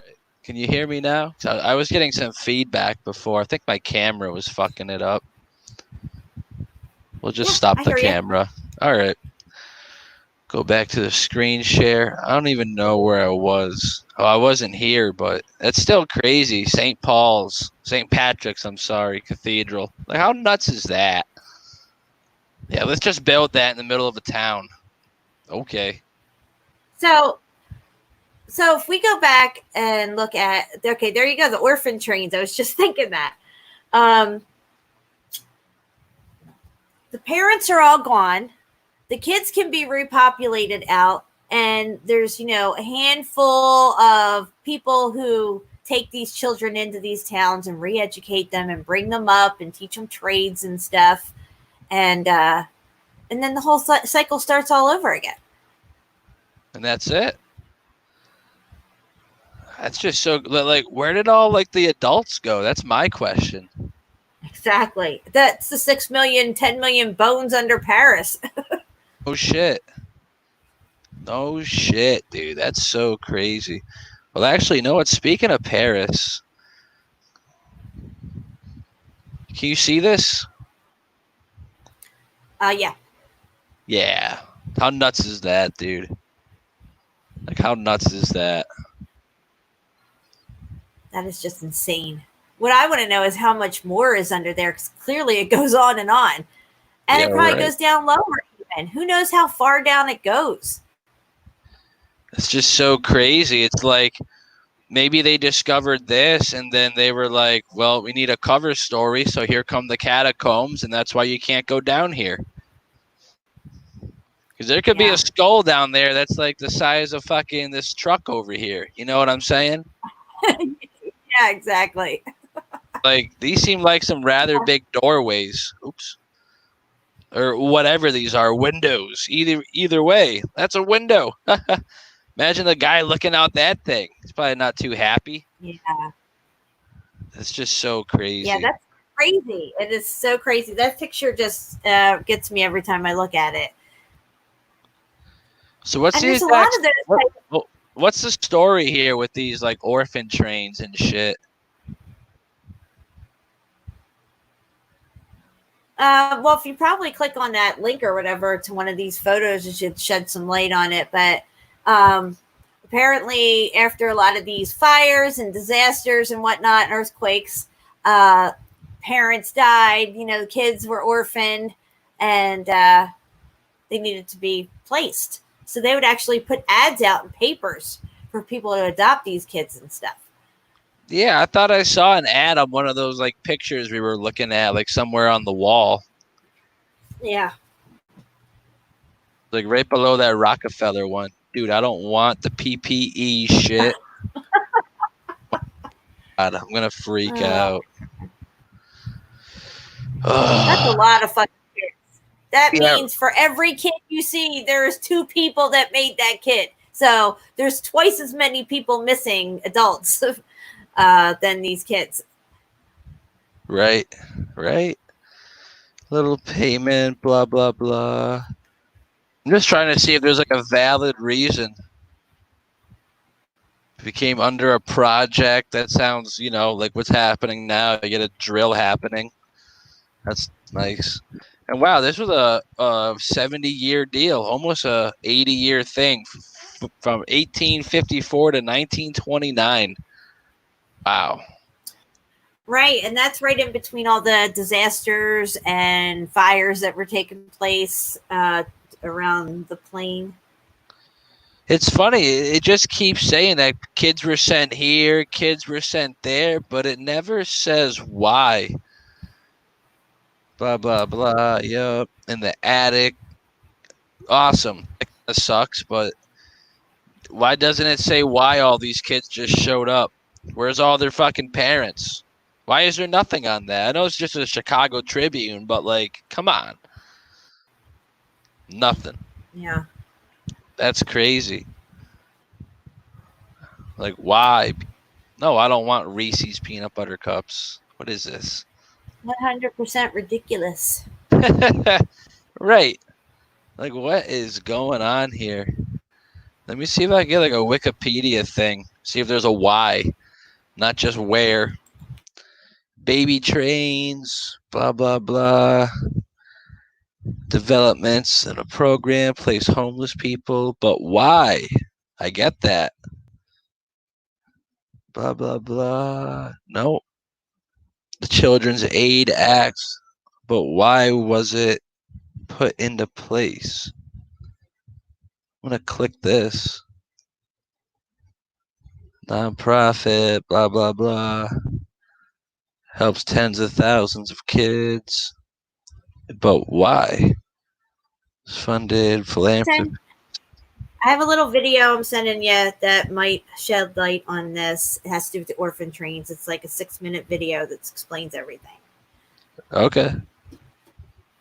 Might be something. Check this out. Physical, blah blah blah blah. So no real reason why, though. Thousands of abandoned and abused children living in slums. I get from where though? From where? And how is it that there's just suddenly thousands of abused, battered children? Like everybody was just beating their children all of a sudden and stuff. That's clearly a cover story. Right. Like, what is going on here? Did you send it to me? I didn't get anything yet. All right. Hold on. I guess it didn't go through all the way. Because I just got it now. Because I got a video or two that we could get up after this too. But one of them's that Mandela video. So let me just fast forward a little because the Mandela stuff. I mean, we've seen we can skip over that. Yeah, we've seen these effects thousands of times. I don't need a rerun just yet. You know. I was saying earlier that we could, skip through that and just watch the latter part of the video, and because he's got a lot of good points, a lot of questions that we're asking as well, and stuff. What were you sending me? It should have been about the orphan trains. It's a video. You sent me a bunch of images of kids. Oh, I thought I sent the video. All right, just you can play with what you want with that. You want to do that Mandela one? Yeah. I'll figure out what is in here. Ah, shit. Oh, crap. Like, I know which one it is. Hold on. All right, I think it's this one. Did you figure it out? Yeah, I did. All right, well, let's share yours first since we're, like, on the orphan whatever topic. All right. Man, everything's working slow. When you need it to work fast, it doesn't. You ever try, like, unplugging all of your shit for, like, a couple days or something? Yeah, it's just my phone. I have to probably do a restart on it. Anyway, I just sent it to you. All right. I think I got it here. All right. Who are these people? Are they going to copyright strike me? I have no idea.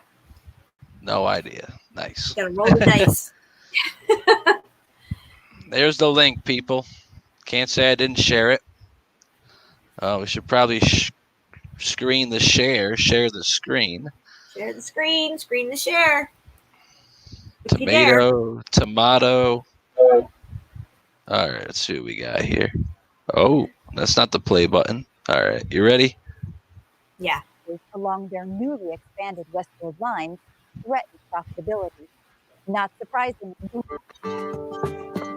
the F? In the 1800s, the railroads faced a problem.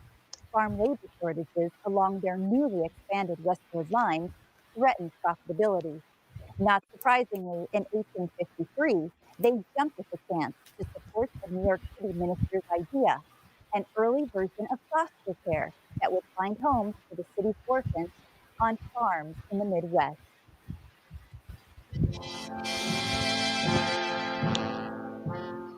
Like, was everyone just like just fucking everyone back then or something? And they had like 9 kids each.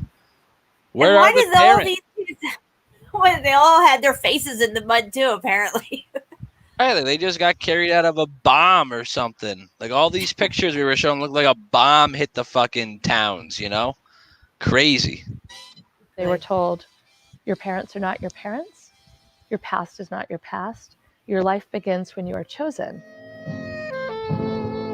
Imagine getting told that at like 5 years old. It'd be like sick. Listen, if it's a reset, that would make sense. Them telling them that your past is the past. Forget about that. That's not who you are. You were chosen to what? Repopulate after the reset. I mean, it's interesting the verbiage she's using here. I know, that's crazy. Here, I'm gonna play again, okay? The orphan trains began because a Methodist minister in New York City named Charles Loring Brace looked around the streets of New York and saw that there were 30,000 children living on the streets. They were getting run over, dying of starvation and exposure, going to jail, becoming criminals, they were becoming prostitutes. What we think of as... Yeah, but like, from where? Where did all these 30,000 children? I mean, there have to be 60,000 adults to make 30,000 children. Right. I mean, this is amazing to me. Like, where did they come from? Are they even from America? Are these kids like flown in from like where shit just went down, like in some other Tartarian county or whatever? Get all the kids out? Maybe it was something like that, you know? Yeah, I definitely don't think there was 30,000 homeless kids running around in New York City back then.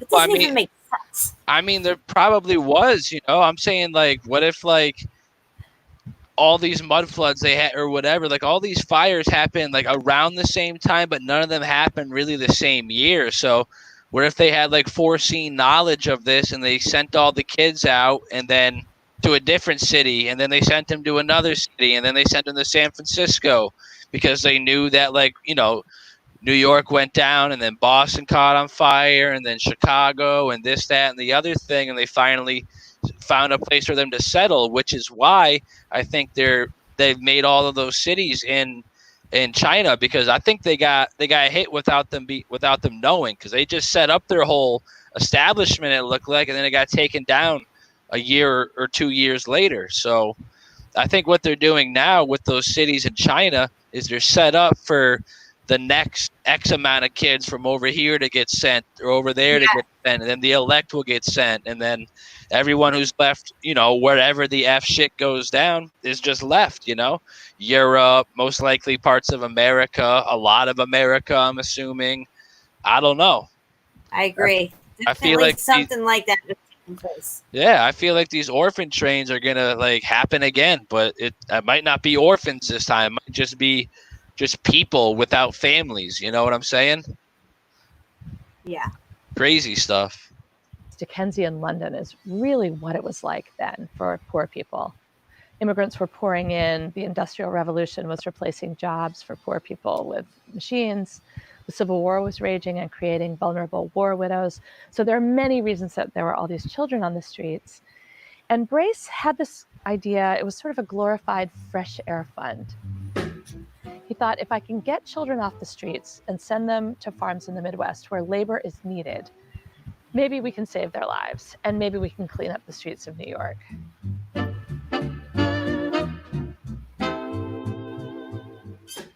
He worked with the train companies to send children on trains to the Midwest, and the trains each held between 10 and 30 children. And over the course of the next 75 years, over 250,000 children were sent to the Midwest. There were two ways that people got children from the orphan trains. The Foundling Hospital, which got into the act a little bit later, would put notices in these buildings around the Midwest. Hey, look at that. Into the ground. That's crazy. Look at that. Homes wanted for children. Wow. That's crazy. Just so happens we have a whole bunch of homes here. Right. And people would write in and say, I'd like a blonde, curly-haired, blue-eyed, 7-year-old boy with a sweet disposition. Dude, that sounds like some pedo around. fucking menu to me. That's what it is, I think. You know? I think that's what happens I to want a blonde-haired, blue-eyed, 7-year-old boy, please. Thank you. I mean, are you fucking kidding me? Yeah, it sounds like the elites had like they got the first couple of draft picks, the first couple rounds, you know? It's crazy. And it's like I know this is kind of off topic, but like P. Diddy was just spotted with some, I don't know, 14-year-old girl. And when the girl was asked, like, oh, what happened with you? Like, how'd you get to, you know, be one of P. Diddy's quote, because he adopted her as a child, or adopted her legally. He's like, oh, Papa Diddy, I just met him out on the streets of LA one night. Like, what? What are you talking about, bro? Like, that's some weird shit. And now you got P. Diddy asking for your donations. P. Diddy, he's got like $3 trillion.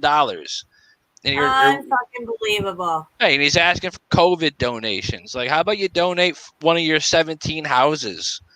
You know what I'm saying? Ridiculous. Exactly, dude. And find that child and put him on a train, and then that person would be waiting on the other end. Yeah, no background checks or nothing. Just take the fucking kid and do whatever you want with it.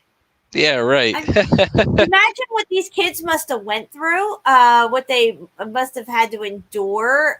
These people didn't give two shits about these kids. They did whatever they wanted. It was free labor. And a kid has to survive and eat and be fed and clothed and everything. So, of course, they're going to adhere to whatever their latest master tells them to do. I mean, it's just unbelievable. Right. I was going to say, you got like a toilet to clean, a wall to paint. You got a kid for that, That's how they roll with that stuff. All right, I'm going to hit play again. Children line up by height at a train platform or at a city hall or a Grange hall. Then farmers or whoever came would often, not unlike a slave auction, have them run in place, check their teeth, check their muscles, have them do even sit-ups or push-ups to make sure they were strong because they wanted workers. The farmers would take them off the stage and then fill out certificates taking ownership of the child. Contracts were signed between the people who took the train riders in and the organization, the Children's Aid Society or the Foundling Hospital, and it says, shall be indentured until the age of 21. These children were 2 to 14 years old. 21 is quite a long time to be working for someone else. No shit. The people who took in the train riders were required to send them to school, 4 months of schooling a year, to feed and clothe them. There was some language about treating them as you would one of your own. However, they were labor. For some of them, it was actually a form of slavery. Many of them had no choice but do what they were told to do. For many of them, I'd say for all of them, lady. Yeah. For all of them. This is exactly what they were sent there for, and exactly what people were looking for was labor. I mean, there's probably a couple of kids that got lucky, like some rich old lady's house who was like, oh, just plant the gardening plants and water the grass and, make you lunch and dinner and shit, Yeah. But a lot of these kids, they're right. They probably went to somewhere where labor is needed, wages are low. Well, obviously you're a kid. You're not even going to get paid till you're 21 anyways. So that's just a bunch of free work that, that Stan the farmer's gonna, they'll be banking on that. Yeah. Yeah, you got a bed to sleep in and food in your belly. That's your payment. Yep. If you want to leave, have at it. We ain't gonna come get you or help you either way, Yeah. Just look at these kids. These are probably 13-year-old boys. They look a lot harder and a lot more like men than fucking 25-year-old kids these days. Like this kid in the back will beat the fuck out of you. I can tell you that right now.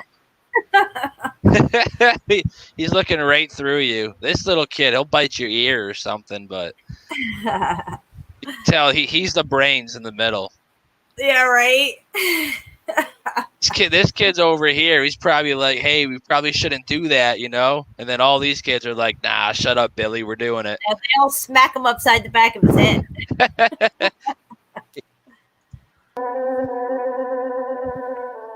There were volunteers in communities who were supposed to check in on the children. That was rather spotty as a process. For one thing, they were volunteers. And because children were property, even if someone went out to check on a situation, it was much more likely that the adults would be believed than that the child would be believed. Furthermore, there was a great disincentive to take children out of homes because it was so hard then to know what to do with them. And so they would often leave children in situations that were not really the best for them. It was an imperfect system, and what it meant is that it was absolutely a roulette wheel. and the children had no choice about where they were going. And the people who took in the train riders were as varied as human nature. There were very good people, very kind people who took in train riders, and there were also people who weren't so good and kind. Even if the people who took them in were kind, they often treated them as a little bit less than family. Wow. One of the reasons we don't know much, that most people don't know much about the orphan trains, is that the train riders themselves didn't realize that they were part of this large movement. 250,000 children go. Imagine that, compartmentalized like everything in the history of this stupid fucking country. That's how they do it, Steve. Oh, of course. You're making the peanut butter and sandwich, but God forbid the dude making the jam figures out about the bread guy and the peanut butter guy. He might not start making the jam anymore. Because people are good. It's the rulers who suck. Yeah, they couldn't have done it without space. They couldn't have done it without compartmentalization. There's many things that they've used in their toolbox against us. Absolutely. Go on these trains, and most of them think that their train was the only one that went. So you can see why they didn't organize more quickly or reach out to each other. Right, and like back then, it's like, what are you gonna do? Write the guy or something, or something? You could pick up the phone and call the guy in New York when you're in like San Francisco or something. You know what I'm saying? Exactly. Wow, look at that! The first annual reunion, 1960. That's never even heard of this stuff before all this stuff happened with Mud Flood. I was never taught anything about orphan trains. For me, orphan trains are Mandela effect. Yeah, dude. All this shit is like mud floods, all this stuff. Like I was really like, it's either A, they did an incredible job hiding this stuff, or B, it literally just popped up. And now there's like videos that are like 6, 7, 8, 9 years old. And I'm just like, okay, like where did these come from? Ridiculous. Yeah, we should play that observation deck video with cut out the Mandela part. This would be a good time to put that up because I think he even covers the orphan trains as well. He does. Yeah, I got that queued up to a T actually. So let me that's sharing. You can see that? Yes. All right. Not heard about. Is the volume all the way up? Should be. Can you? And I'm not. Can you hear that? Yeah, it's kind of low. Well, I didn't really hit play yet. Hold on. All right. Guys, did you have? You'll understand why in a second. But let me just start by asking the question: would it be possible to hide a complete history, a recent complete history, kept as a complete secret? What if I told you we had an entirely different history up until 250 years ago, and prior to that era, it was a civilization which has been almost eradicated from the history books, maps, and references, and even erased from a collective consciousness? Welcome to the Mud Flood. Well, according to all the evidence, they've managed in less than 4 generations to remove almost all references to whatever the pre-civilization was prior to the Mud Flood. Now, I say pre-civilization because we're not just talking about covering up a global event, because although a lot of these pictures are from Russia, there's clear evidence in Australia, the Americas, the United Kingdom, all over Europe. It's absolutely everywhere. There is clearly worldwide evidence, and you can check it for yourself. And this evidence comes from all corners of the planet, indicates a biblical style mud flood of global proportions. It buried great cities, wiped out millions of people, and literally reset the whole of modern civilization less than 250 years ago. Now, you can imagine just after a calamity as large as this on such a scale, and having had most of the population, or at least a large proportion of the population wiped out, they needed to repopulate. They needed to redistribute people to those areas that were worst affected in order to reset civilization as we now know it. And as you've seen clearly there, the evidence is all over the world in terms of the buildings and the evidence of the flood actually being there. So what do we do after such a calamity? Well, we distribute our people or the people that have got left. And unfortunately, most of those people were children, which brings me to the next piece of evidence that fits perfectly with the mud flood theory. And that is, in case any of you have ever heard of the phrase orphan trains.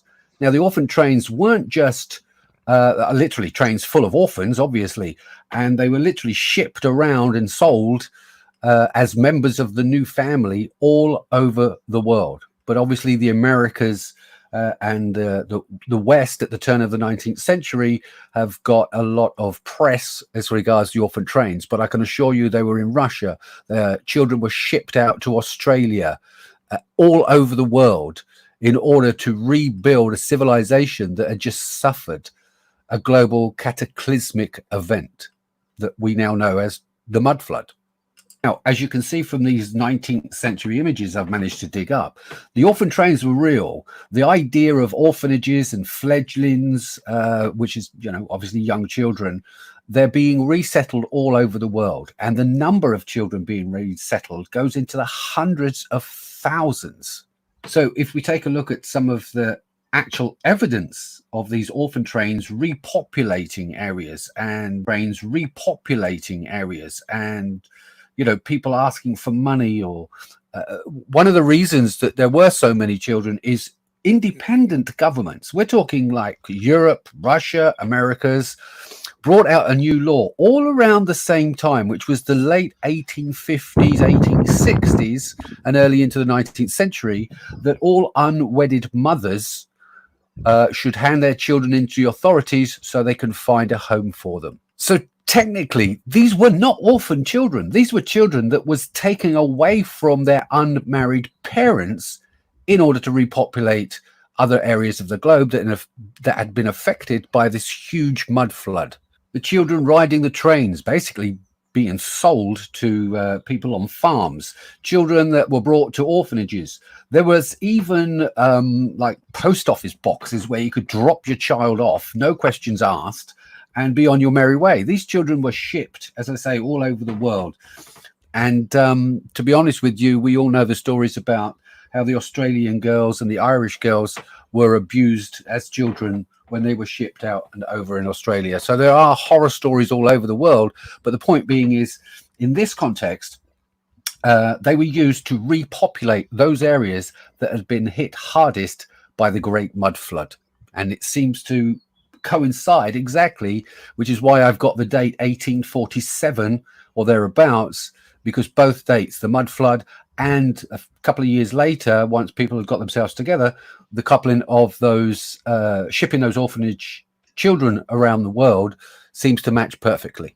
It seems clear that the sudden rise in orphan trains and the roots of an awful lot of these orphanages and even the Victorian workhouses, they were all a global effort to repopulate as late as the 1870s, moving into the 1900s. The question is, if you are having to employ kids to do all the hard manual work, where are all the adults? Where are the skillful masons which are supposed to have built these great cities? All we are reading about in the history books is about the children, and photographs, as you'll notice, of the older cities don't seem to have any population in it whatsoever. It's almost as if something had wiped out most of the adult population, as you can see quite clearly in a couple of these images. They're empty. The streets are empty. I mean, why would you build such grand buildings and wide streets for so very few people? Unless, of course, they were populated previously, which brings us to the obvious question then, well, if they were populated previously, who built them? The question of who built them is probably a little bit more difficult, but we can still postulate that, and I'm going to come to that in a second. But the other question is, why would they cover it up? Which seems to be a little bit easier to answer. Some of the leading researchers on the mud flood have postulated their own ideas, and I tend to agree with them. So here it is. Prior to the mud flood, humanity had finally got around to working with each other unanimously, with the ability to produce free, limitless energy, similar to what Tesla postulated, but I'll jump back to that in a little while.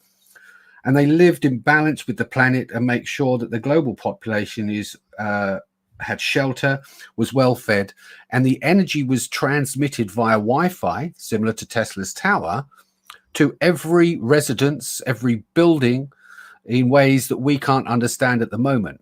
So the bottom line is, why would they reset the mud flood? Well, my guess is that the new system that we call capitalism was an ideal time for these people to reset modern humanity and start charging, making a profit, obviously, from the energy that was previously free. Now, you might think this is crazy, but before we go any further on that, I want to take a quick look at the civilization many believe were the forefathers of these magnificent cities. Some of them are called star cities, as I'll show you in a little while. Others of them have called them by their name, which is Tartarians or Tartarians, whatever you want to say it. But the great empire of Tartaria or Tartaria spread across most of Europe, and their architecture can be seen absolutely everywhere, all over the planet.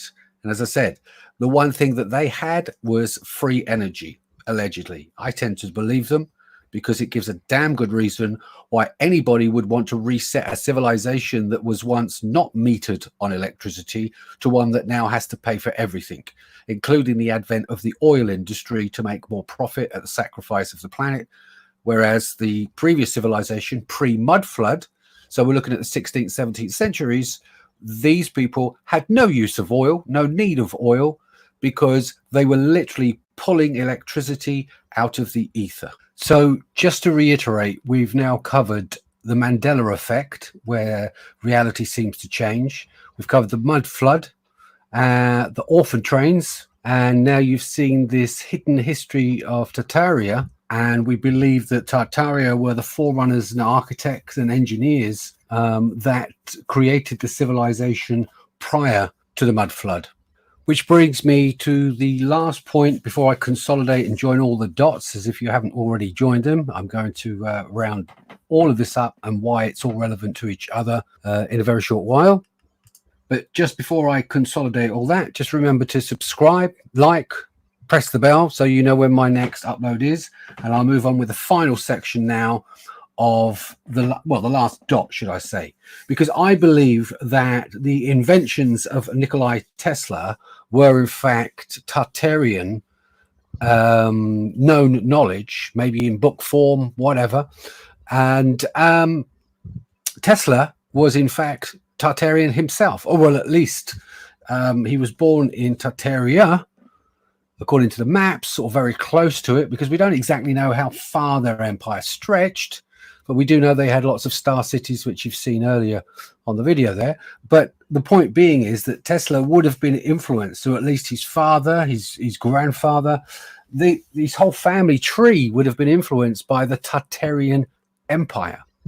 And if the Tartarian Empire had free energy and other completely different ways of living apart from capitalism, then Tesla would have had access to it, especially if his own knowledge and interest was in engineering.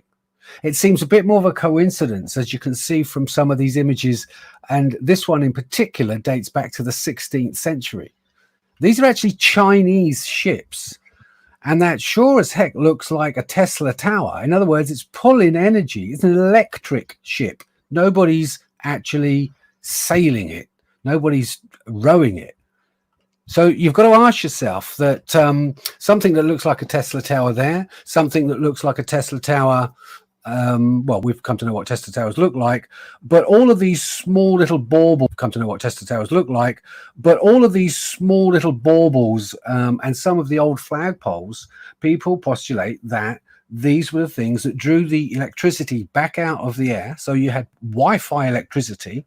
The fireplaces, as you can see there, of old were not actually used to burn coals, but they were that back metal plate heated up, because on lots of these fireplaces there is no fire was ever burnt in there, and the two front iron stances that you see there conducted again the Wi-Fi electricity around the property, both heating it and transferring it to other rooms of the house. So I'm guessing that Tesla did have access or to some knowledge of these previous civilizations. I might even believe Tesla was giving us the means to fight back in a passive sense, like Lutherans. I might even Notice how like it's all done between the two pillars, and you have like two miniature pillars, and then two flames between the pillars. Just find that odd. Okay, so try and get this out there, use it. But unfortunately, he was shut down, and the powers to be that used the mud flood for this reset to make profit purely for greed. That was their chance to actually take control of the planet and try and eradicate any histories connected to Tartaria, the mud flood. We don't want to talk about the orphan trains to repopulate after the Great Flood, or because we just simply don't want you to know about the reset. So all but a few records now remain of either side, but around about that time. So you can begin to connect the dots yourself.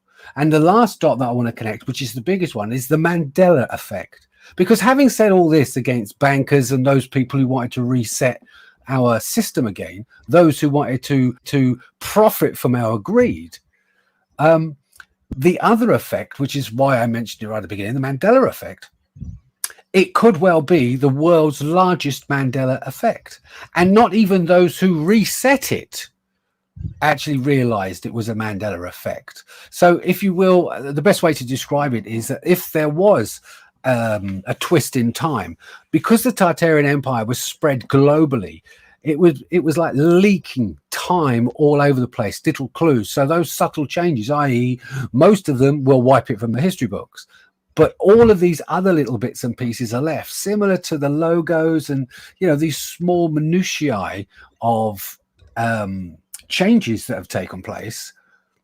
The mud flood could be exactly that, a massive global Mandela effect that has left clues for us to find, small ones on their own, but as an accumulative ball of knowledge, overwhelming evidence that there was a mud flood, there was a cover-up.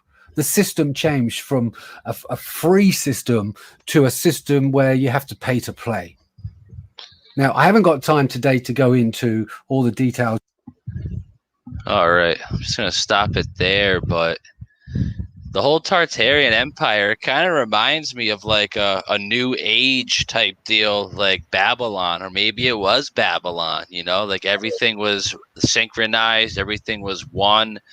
And because like you have the Tartarian Empire, but then even before that, you have all of like the pyramids and the ancient architect and all the monoliths, the megaliths, all the structures that couldn't be rebuilt today if they tried. And then shortly after, you have all these Tartarian looking buildings or whatever. And it just blows my mind. Like, were there two floods, or did it just take a lot longer for the water to reach one part of the planet? I don't know. I don't know, man. It's crazy. Tartar sauce. Yeah, exactly. I'm actually looking for my video of Venice. If you look at Venice, Italy, their flag for Venice is a griffin. Griffins are all over Venice, and clearly the griffin is what they use for the Tartarian flag. So I did a video in Venice. I called it Venice Tartar, but I'm having a little bit of problem locating it. In my video, I got a picture up here of Russia after some sort of event. They're calling it. I got this picture's off of a website literally called Debunking Mud Floods. They're claiming this was from a giant windstorm. Like, I haven't heard of a windstorm ever hitting Moscow, Russia, but this was the aftermath. Look at that. This looks like it's literally like 20 stories, like there's like 20 stories below the rubble. Yeah, they're digging out is what they're doing. They're digging the fuck out. Like, even stuff like this. That's the roof of a building, it looks like. Come on, man. How nuts is that? Like, look at all this stuff. Like, what the F? It's just so crazy. All right, so I'm going to send you this one video that I have. I mirrored it a while ago, but it has to do with this historic water tower. And this one in particular where it's clearly the tower is sticking up, but there must be something under it. Let me copy this link and send it to you real quick. Should be pretty good. I haven't watched this video in a while. It's got all the black and white photos and everything. Can you hear me okay? Yeah, you're good. Okay. You're good. No, it sounded like it was getting choppy there for a second. My computer's lagging a tiny bit. Yeah, you had some feedback from a video, it sounded like, or something. Yeah, it started playing on me when I clicked it to share it with you, but I quickly turned it off. All right, so we're going to check this out real quick. Steve, I think you'll enjoy this. Cool beans.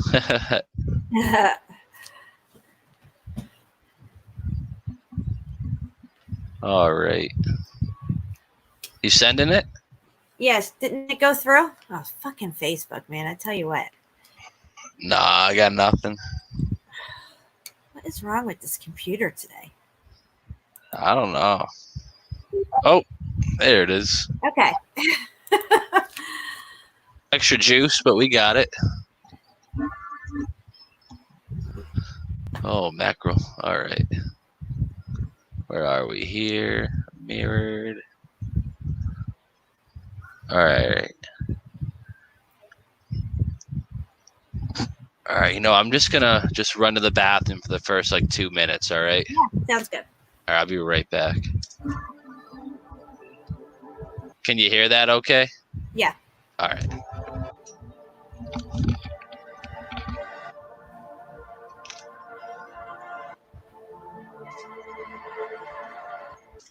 Hello, everybody. Welcome back for another video. And we're going to start it off by looking at water towers, and in particular, the St. Louis water towers. And these structures, I suspect we inherited these water towers from the previous culture. And that's kind of the premise of all my videos, is I believe there's been catastrophes in our recent past. And we've kind of moved back into these cities, and our history's been modified and falsified. So let's learn a little bit about these St. Louis water towers. We're going to be focusing primarily on these two water towers right here. And they're more than just water towers. They are what's called standpipes, because if you want a good way to think of it, there's literally a standing pipe made of iron within these towers. And I'll explain what that's for. But these two standpipes, these water towers, they are located very close to each other. And I'll briefly touch on this one, but all three of these are in St. Louis. And what's interesting is actually St. Louis has 3 of these, but at one time there were hundreds of these standpipe water towers. So there were hundreds of these water towers that contained these standing pipes, but now there's only 7 of them remaining. And St. Louis has 3 of them. All right, I'm back. Did I miss anything? Look at that, 2 minutes and 2 seconds. I'm not bad at that. You're good. Milwaukee's all right, cool. Got one. New York has one. Chicago has a famous one, which I'll show an image of, and I'm sure most of you have seen. And Louisville has one as well. So let me see. I think I've got an image queued up. Oh yeah, this was the Detroit water tower. This was a standing pipe as well. And they tell us it was made in the mid-1800s, and it was destroyed shortly thereafter.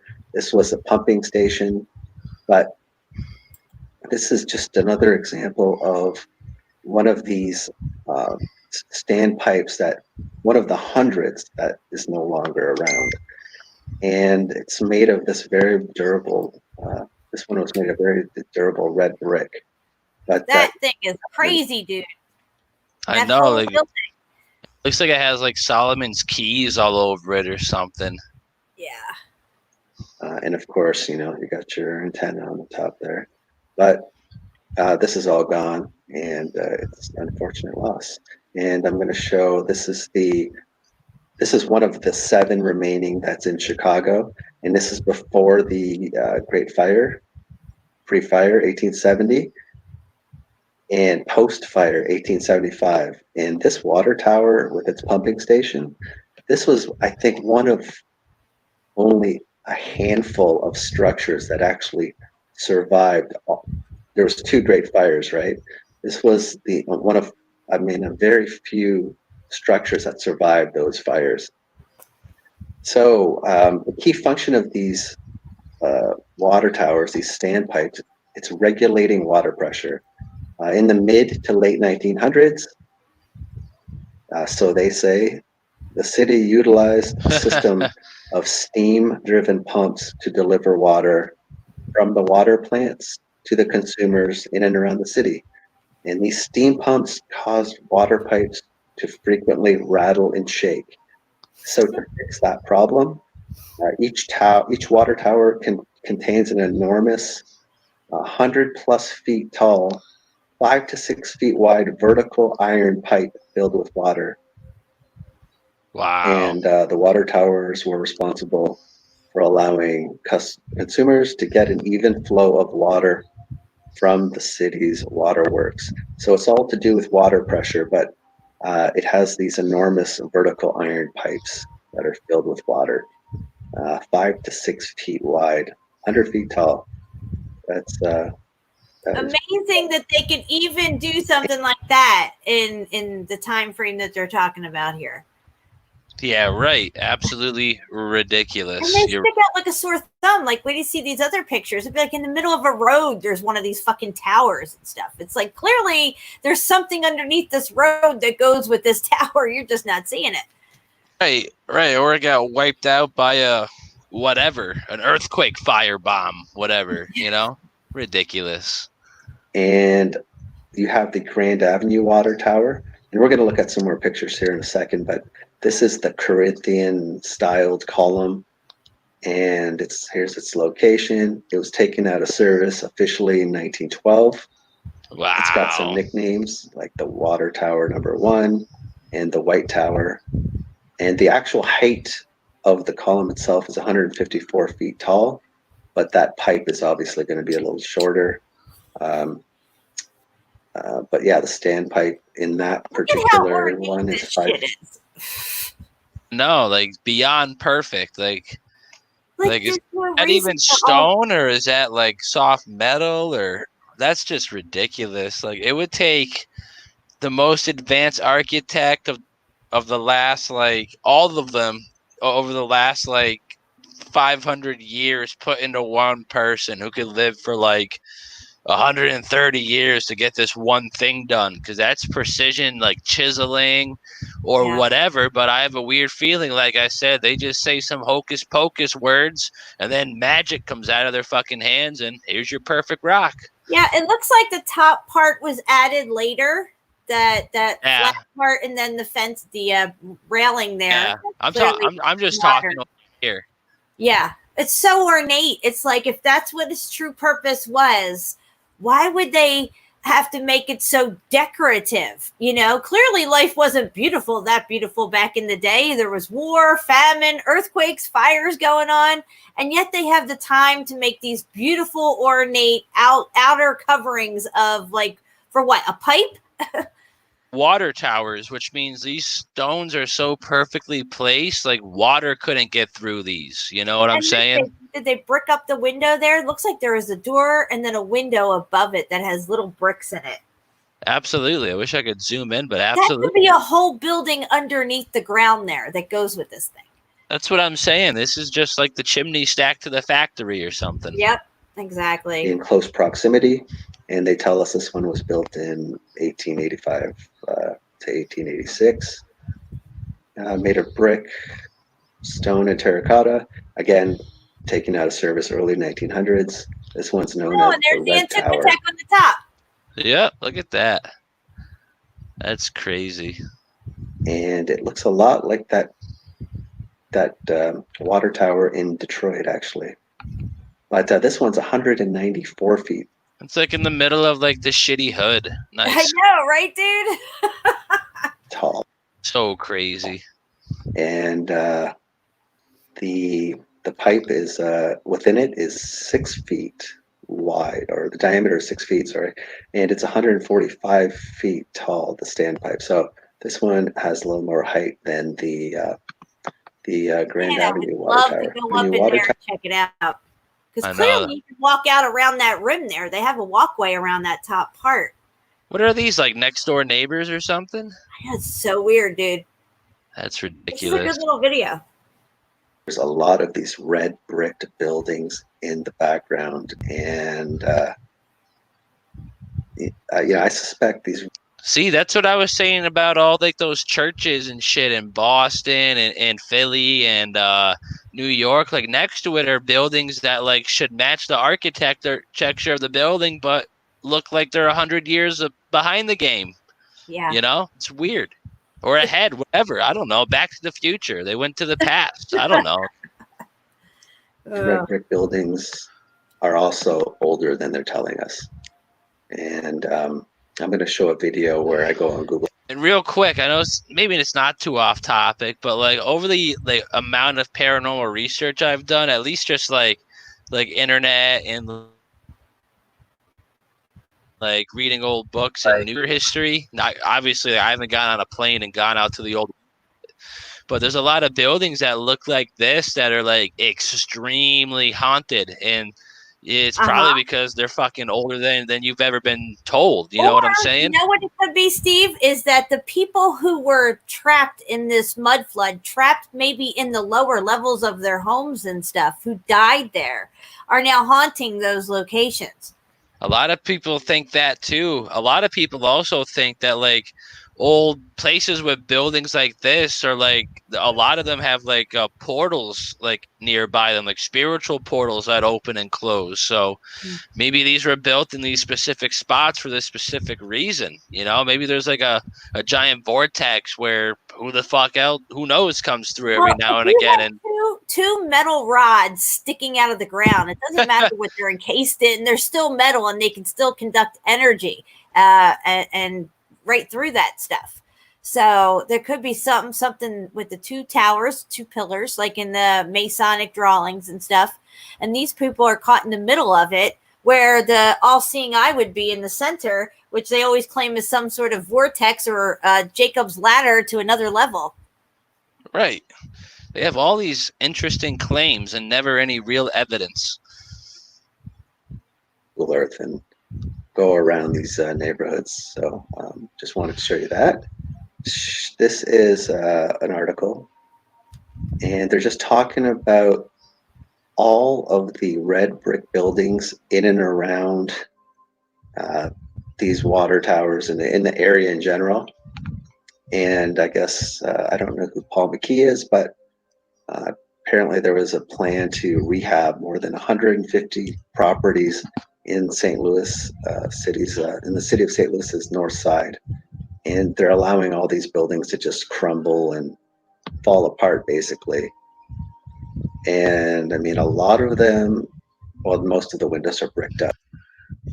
Literally, this is like a slideshow of like all the haunted buildings in America. It's just so creepy. Like they all look like that, like giant doors, brick as fuck, older than dirt, like 4 fucking windows. Ridiculous. But the base of the structures, you're going to notice a lot of them have been reworked, elevated entrances. Wow. And what's weird to me, what's really weird to me, real quick, is like a lot of these buildings, like there's this little place up just a couple miles from where I live. It's it was called the Sturbridge. It was pretty much an insane asylum, but it was like a village, like a whole village for like these, like, you know, like, I don't want to be mean, but like retarded people who couldn't take care of themselves and shit. But all of the buildings look like this one down here, or this one over here, or this one here, just old brick buildings. And I mean, old, and that place is scary, man, like super scary. You know what? I'll get a couple things brought up real quick. There's a lot of those in Philadelphia, especially in West Philly. There's a lot of these large brick houses. They're even row homes, but they're very large, very well built, but they're very old. and a lot of them are dilapidated. A lot of them are vacant. Some fires happened here and there, and then some of them are just kept up to their former glory, and they're beautiful. And it's just amazing to me that, you know, where did all this brick come from? That brings me back again to the Grand Canyon and the color and the texture of the quarrying that was done there in the Grand Canyon. It looks like they could have used that material to make the bricks. Oh yeah, absolutely. There's a lot of brick houses everywhere in every city and every town. They're everywhere. Old. It's so crazy. It really is. Strange to me is that I grew up in a city called Windsor, which is right across the Detroit River from Detroit, Michigan. And I mean, you see so many of just rundown, dilapidated houses that look identical to this. Red bricked, just deteriorating, and they'll eventually demolish a lot of them, but there's a lot left standing. So for me, I feel like I'm looking in some, you know, Detroit basically when I see this. And they're just showing you a whole bunch of pictures here of St. Louis here, these properties that you're just waiting to do something with. And yeah, look at all these. It almost looks like just the same. They're on repeat. They all look the same here. Right. But yeah, a lot of elevated entrances. And yeah, so I guess what I'd like to do now is we'll do it. Here, I'm going to stop this just for a minute before we carry on with that video. Let me get some of these pictures here. This is from the old Belchertown State Schools, and I'll just show you where they are. They're in I thought there'd be like a Wikipedia page. There you go. It's in Belchertown, Mass. Pretty much. It's like I said, it was a school for just not bad kids, but just kids that couldn't really, you know, that were challenged back in the day. And it was for like mental. There you go. See, I wasn't trying to be that guy, but there you go. It's for all that, and you know, it was just for just unfortunate kids, pretty much. But here, let me go back to the photos, and I mean, like, real quick sidebar. This is the scariest building they have. I can attest to that. Fuck that building. Have you been in there? Yeah, for about 4 seconds, and I ran the fuck out. Wow. Place, it just randomly has like shit like this in the middle of the ground. I'm like, sick, nice. dude. You know, after this traumatic events that happened with these kids being taken away from their families, the devastation that may have ensued to lead them to be orphans, a lot of them didn't make it through and did go insane and had a lot of mental problems going on. Kids that didn't acclimate to the new situation and stuff like that, kids that were too traumatized by whatever it was that they saw, they started having a lot of insane asylums back then in the same time period as them reclaiming these buildings. A lot of these buildings were reclaimed to be asylums. Absolutely. Like, look at this one. Dips into the basement down there. Like, I've been here. Like, you can't go there now because like the police have their own little headquarters there now, which sucks. It really does. But like, look at this building. You know what I'm saying? Like, what? Yeah, that's a lot of brick. Nobody ever asked, where did all the brick come from? Where are all the brick factories that made all the? I mean, guys, bricks are not that big. You need a lot of bricks to make this shit. I'm saying, like, all of these buildings were brick. Like, look at this creepy little building in the distance. Like, I've been in all these. Like, I don't want to go. Like, this is what's inside of this shit. Just like decaying shit. Like, it's kind of fucking dangerous. It's big in there. It's very big in there. Yeah, dude. And they used to have like, oh, let me get pictures of this. Is even crazier. Here, where is that? I think it's north. I think they had the asylums third party for the kids who maybe were really traumatized by the events that took place. I think a lot of adults, maybe young adults and children who made it through, maybe couldn't handle a lot of the stuff that was going on. There just really seemed to be a lot of crazy people back then, like something really off with some people. I don't understand what was the need for all these asylums at this particular time. It seemed like, was this just a cover story to repurpose these buildings and not have them suddenly have a fire or an earthquake hit it, and they're using them under the guise of asylum, but actually just, that's their way of keeping the building. But there was a shit ton of tuberculosis going on back then, where they had people in these, what are they called? Not terrariums, like an asylum, but it was some other type of thing where they put the sickly as well, the ones who were incurable and stuff. It seems like they've repurposed all of these very large buildings with it's always the brick, though, it seems to be. And that? And it all goes back with paranormal stuff too. Like, I used to watch a lot of ghost shit, and like 9 times out of 10, they're in like some old fucking building like this. Like, look at this was in Northampton, Mass, just down the street. This was a literal insane asylum that nothing stands to this day. They tore it down, and now a bunch of apartments sit here. Wow. But I bet those apartments are haunted. Oh, you bet. But like, look at this stuff, bro. Like, look how big that is. Like, imagine like going in here for a night of paranormal investigating.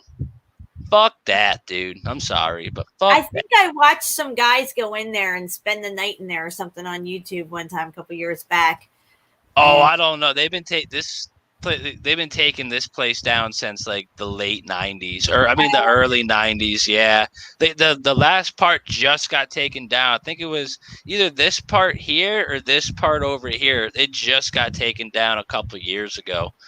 Because like this was I wanted to go here for a long time, because for a while like this whole part over here was good to go, but they just recently took it down and started putting up apartments everywhere. But like this place was no effing joke, dude. Like fuck all that, you know what I'm saying? Like, that's the scariest place you've ever seen in your life. But like even the doors down here, they're not level. Do you see what I'm saying? Yeah, that's mud flood for sure. Mud flood, and that's why I think they tore this sumbitch down. It was probably wicked haunted, but like at the same time, it was wicked underground. Like there's definitely tunnels underground, places. Like, look at that, dude. Like, I'd be crap. There's one place called 1860. Yeah, 1860. Dude, they were able to build a hospital. That's supposed to be a hospital. Is that what they're saying? A mental hospital, and there's fucking cows with wooden tires right here. Not the cow, but carrying a carriage. And this is a building made of, I don't know, 2 billion tons of brick. Exactly, dude. How the hell did they get that kind of shit there and build that building like that? Clearly, the ground has grown over, the soil grew over, the mud flood, it reseeded itself, and now it's grazing for cattle. And this building just happens to be sticking out of the ground. So they label it a hospital or something. It's literally insane. Penitentiary. That's what you're looking for. Really? No, that's not what I'm looking for. I'm trying to think of that word you were trying to think of earlier. Not penitentiary, but not asylum. I know exactly what word you're talking about. Sanatorium or something. It's some kind of aquarium thing. But listen, there's this place called Waverly something. Waverly Hill. It might be Waverly Sanitarium or something. That place is pretty crazy. I'm trying to find it. I got it right here. No need to look. Yeah, dude. I've almost been here twice. I didn't. The first time I chickened out. The second time, everything just kind of fell out of whatever. But like, good thing I didn't. Like, look at this happy little fella just outside the window. Oh, wonderful. Oh my gosh. Right. Yeah, I think they're supposed to be refurbishing this thing and going to make something else out of it. But when it was an asylum, people were going in doing all kinds of investigating in there. And there's always some crazy, creepy shit going on there. It screams mud flood to me. It really does. All of these places, you're right. Like, it's huge, that place. It's massive, dude. I know. Like, some of the crazier like ghost shows, like if you're a ghost show, you go here. If not, you're fake. That's my opinion on it, you know? Yeah.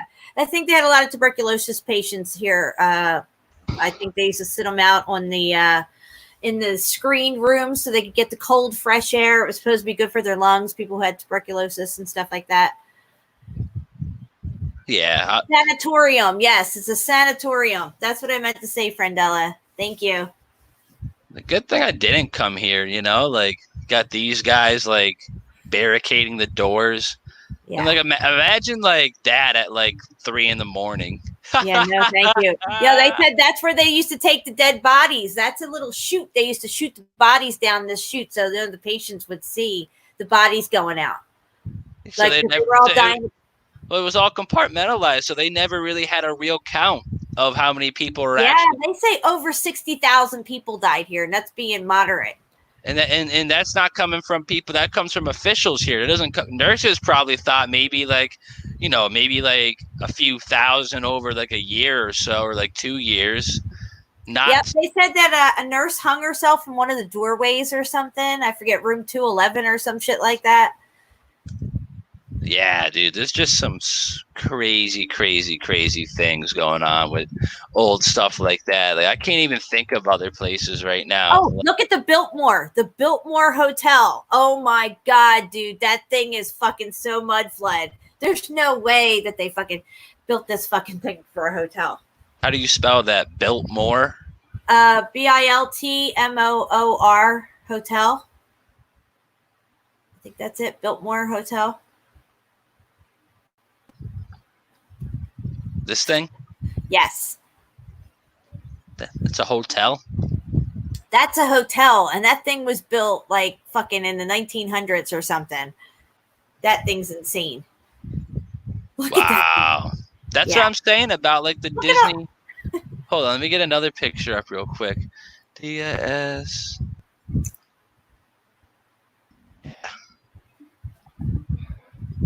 Look at these things, dude. See what I was saying about the whole Polynesian things? Yeah. Just so crazy. What was that other one that I said they had a weird name for? Oh shit, I really can't remember. But it has like all those weird little Russian things on them. Maybe it was a contemporary. I'll look that up in a second. But yeah, dude, this is nuts. This is nuts. Yeah, that thing is huge, that place. And it's very haunted, they say. Oh, I wouldn't doubt it. I wouldn't doubt it. In World War II, I forget who the president was. I want to say Woodrow Wilson, but made it into a hospital, temporary hospital for World War II. It's just like you type in most haunted places in America, and like I said, yeah, most of them look like some fucking shit like this, just beyond big, all fucked up looking. Looks like it goes in the ground even further, and like I don't even quite know where these places are. Like, yeah, let's go here for a night and see who knocks on the door. I'm good. It's like doing that shit was mad fun, but like that'll take a couple of years off your, maybe not your physical life, but like your mental life. It'll speed that shit right up. Like all this shit's just crazy. Like so fuck.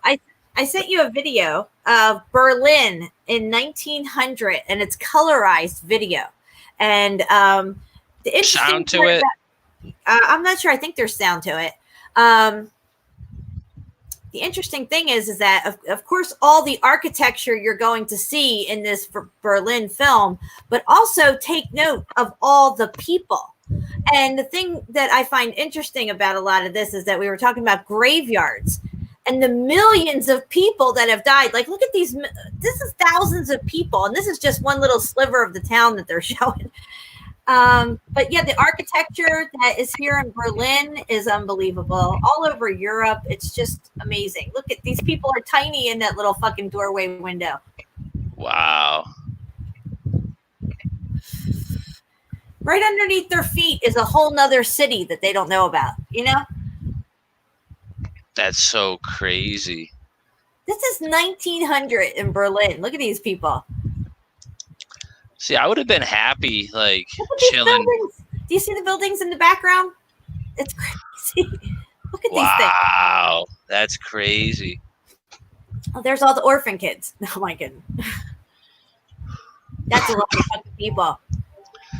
Yeah, we would have been happy in the year, like, 1900, where, like, you ain't got to worry about all this crazy shit. Right.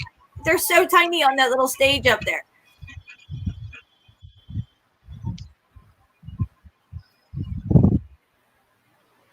Got the obelisk in the center there. Oh, you can't beat that. But see, all this is mud flood. This whole street, you know, it's crazy.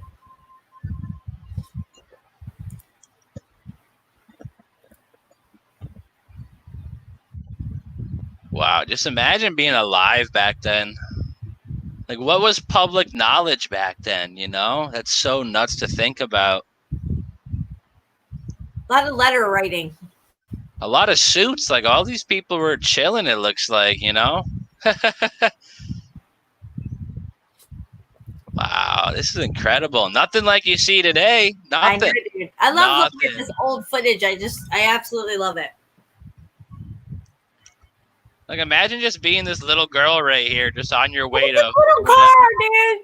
Look at this. 1900 in Berlin, this fucking little car. It's like the fucking electric scooter. This is like a total Mandela effect. These guys drinking beer. Let's go. Having a smoke. There you go.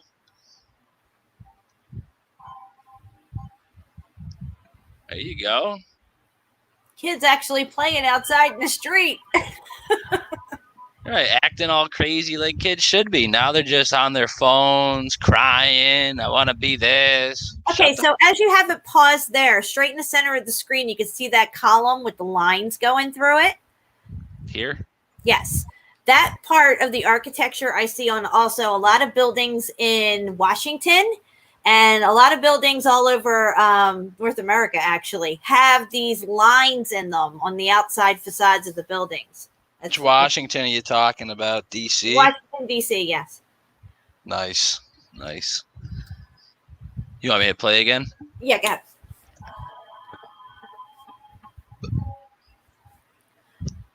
They were like ultra modern in 1900 over there in Berlin. Look at these fucking buildings, dude. So I'm saying these people are walking with like a little strut in their step. Like they're like, yeah, like we fucking made it. Y'all are shit. No, it's like that anymore. Everyone's like, oh man, I need $1 for tomorrow. I need this. Like these people, they're just walking. They don't seem like they really have a real. It just so happens too that, you know, the car was designed, right? The first car and everything. And then, you know, everybody across the plane has cars and they all have the same kind of models and stuff, you know. Oh yeah. It's not like you see anything that looks like a 67 Chevy with some big wheels on it or something. No, nothing like that. There we go. Wow, it's just so crazy. Very crowded. Where are all these people buried? You know how many more generations of millions of people lived in these cities up until this point? And this is 1900. So that's 100 years. So it's like there should be cemeteries fucking everywhere. Yeah, they're just firing off cannons like it's no big deal. Damn, the horse. Like that ain't got. What the hell, man? That's funny. Like even the rich people didn't have cars back then. They were like, yeah, I'm just gonna take the horse. It's a nice sunny day. We'll fire off some more cannons. Fuck them, you know. Oh my gosh. That's nuts, dude. Thousands of people, hundreds of people. Getting ready for, looks like a world war or something. All I know is there's a shit ton of fucking people back then. That's what I'm saying. The architecture in the background is all fucking ancient. It's just all, it's not nothing that's modern. Archways, dude. Like, who's that made for? Like the Tonka trunk that didn't come out yet or something? Like even this building right here. Oh, let me get back a second. Yeah, that you can tell is definitely mudslide. Oh my god, dude. Look how old this is. It has like fucking like brass stains or rust on top of it. And it's got this crazy thing in the middle here. This looks like the city hall in my goddamn neck of the woods. It's ridiculous. Absolutely ridiculous. Oh, there we go. Wow. Where are we? We're like 3 hours into this bitch. I know everybody was excited for this show, so I hope everybody's enjoying it. It seems like they are in the chat. We still got what we got? 75 live. That's good stuff. I think it was almost at 100 at one point. Yeah, all this is illegal now. Yeah, pretty much. You don't hear no one talking about this. Yeah, and I figured it would be a nice change from all this other crap that's going on. I'm like, had it up to here with everything. And I was just like, we need to tear up some mud flood stuff. It's a good distraction. And, you know, I didn't cover it enough back when I was really into it. I was more into listening to everybody else's videos, but to do a whole show on it, like I said, we could do a whole show just on doorways. My God, right? Yeah, doorways, and then another whole show just on star forts and what they're all about and what they could possibly really be. Because clearly there's a lot more to these star forts than what we're seeing on the surface. Right. It's absolutely crazy. Yeah. Oh man, what kind of world is this? Don't even tell us about nothing. Here, let me do the screen share thing again. I just typed in Tartarian buildings, and this is what I got. This is some like hardcore stuff here. Wow. Oh, okay. Didn't mean to go that quick. On the top row, the second one in has a red circle, probably around some Antiquitech there. The second picture in on the top row. Yeah, I saw that. You can't really get a good zoom though, which sucks. But I love looking at that Antiquitech stuff though. When you see that one building where they've actually fired it up and it was working. Yeah, it had that shit coming out of the top of it. Dude. Look at this. What the fuck is this, dude? Are you serious? Yeah, so a bunch of humans built this. Give me a break. I don't even know. Like, I feel kind of like condescending saying that, but like, really? Like, maybe they were humans with like some fucking crazy magic or something. That's the furthest I'll go with that. Other than that, that's some like fifth dimensional help or whatever you want to label that as. The fact that there could have been one person's mind to even architecturally design this thing, okay? To have the intricate detail and balance and structure that it has, the amazing, astonishing, awesomeness of this building. You know what I mean? That a mind from what, the 1700s, 1600s, whenever this church was built, cathedral, because these are all mostly like medieval churches and stuff, cathedrals. Absolutely. That's what I'm saying. It's all these like medieval ones and shit. Here's some images of that German one. Yeah. Okay. Yeah. Look at the inside of that shit. Okay. Who's that built for? That's built for a big dude, not no little ass. That's ridiculous. Like, look at this shit just from the distance, dude. Come on. And that's like today. And when you look down at it like that, it looks like it does go a lot further down. Like, it seems like you're only seeing half of this building. Absolutely. Like, there's a whole nother one of these down there or something. Yeah. It's so crazy. Wow, dude. Look at this fucking thing from this side. Look at this bad Larry. That's crazy. Yeah, that's a lot better of a view of it. And that is just absolutely astonishing.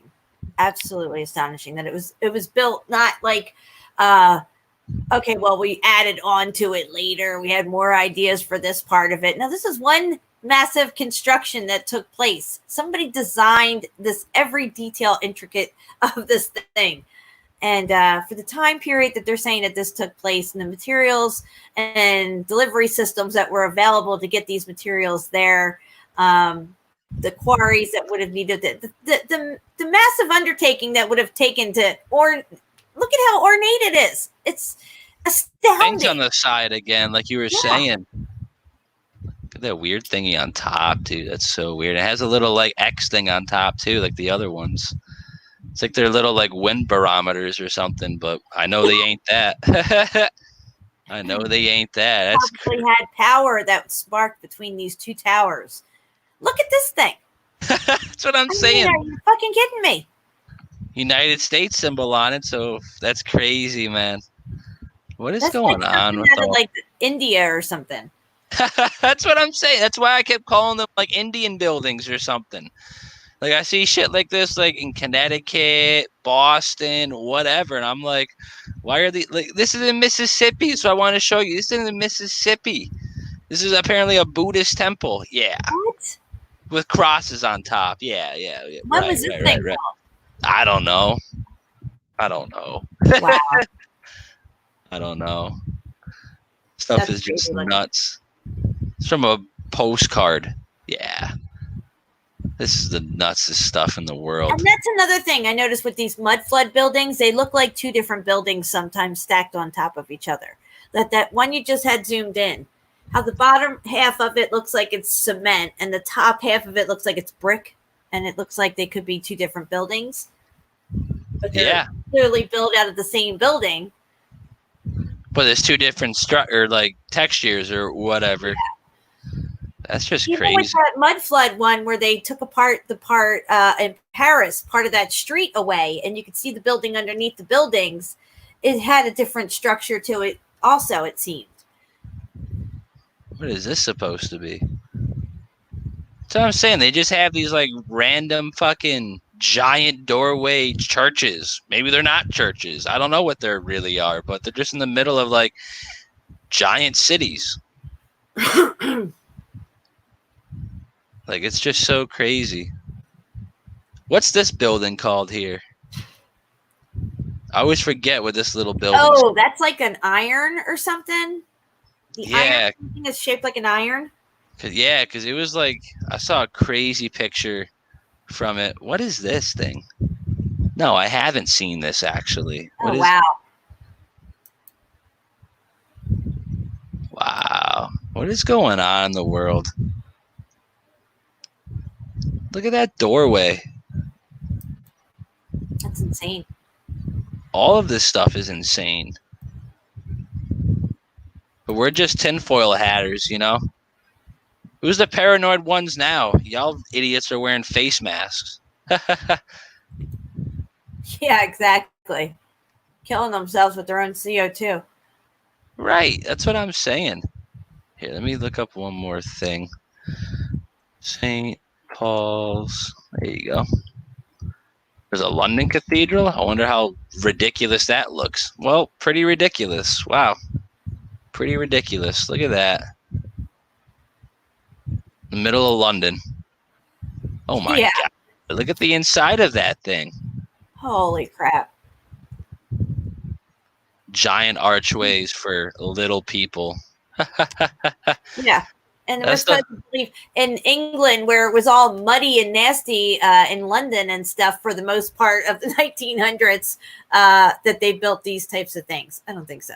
This is like CERN inside of a cathedral. That's not a good thing, I don't think. No, I didn't think so. That's not cool. What is wrong with these people? That's crazy. But I really wanted to see the New York City one. Yeah. Because that one's even crazier. Yeah, like, come on, dude. Come on. Who built that? Did you build that, Jen? Not on my good day. It's not like an Alabama thing or something. Let me let's see if I can. Just want to look up aerial view. What I want to know is if they've gotten to the bottom of these great constructions and seen what's down there, because clearly they know that it's a mud flood and they know that there's got to be shit down there and how far down it goes. Absolutely. And it's funny, they all like light up blue, like the other one we were looking at before, lit up blue at night. Wow, that is just ridiculous, dude. Come on, why can't I go up? There's another good one like up here. Oh, because I'm on the wrong thing, of course. Of course. It's just like a giant cross. That's so crazy. What is going on? This is a place that has like that green, or the grassy field on top of it. Imagine that. Go on top of a church and go hit some golf balls or something. Are you serious? Is that what that is? Grass? Go watch Spider-Man 2. They do a whole scene on top of here. It's wow. Crazy. Yeah, it's crazy. It really is. But here, I got your message. Let me exit this one. So this is a little video that I made, I don't know, about a year and a half ago for Mud Flood, but it has to do with, I think I was in the Afghanistan/Egypt area. I was kind of bouncing between the two of those and looking at a lot of their ancient architecture and seeing a lot of what looks like mud flood in these areas. Areas that aren't quite sandy, aren't quite just dirt and stuff. But it's one of my earlier videos, so I haven't listened to it in a while. I hope it's good.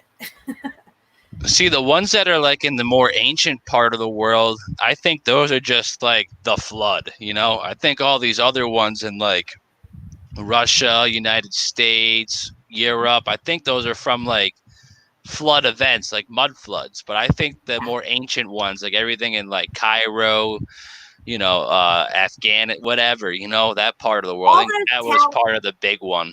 the towers that guy was just showing in the last video, there's a lot of those towers all over in this video I'm going to show you. Oh, I wouldn't doubt it. Can you see that? Is that good? All right. And these were all supposedly from 1865. But as you'll see in these pictures, these are actually pre-mud flood buildings. Cairo is...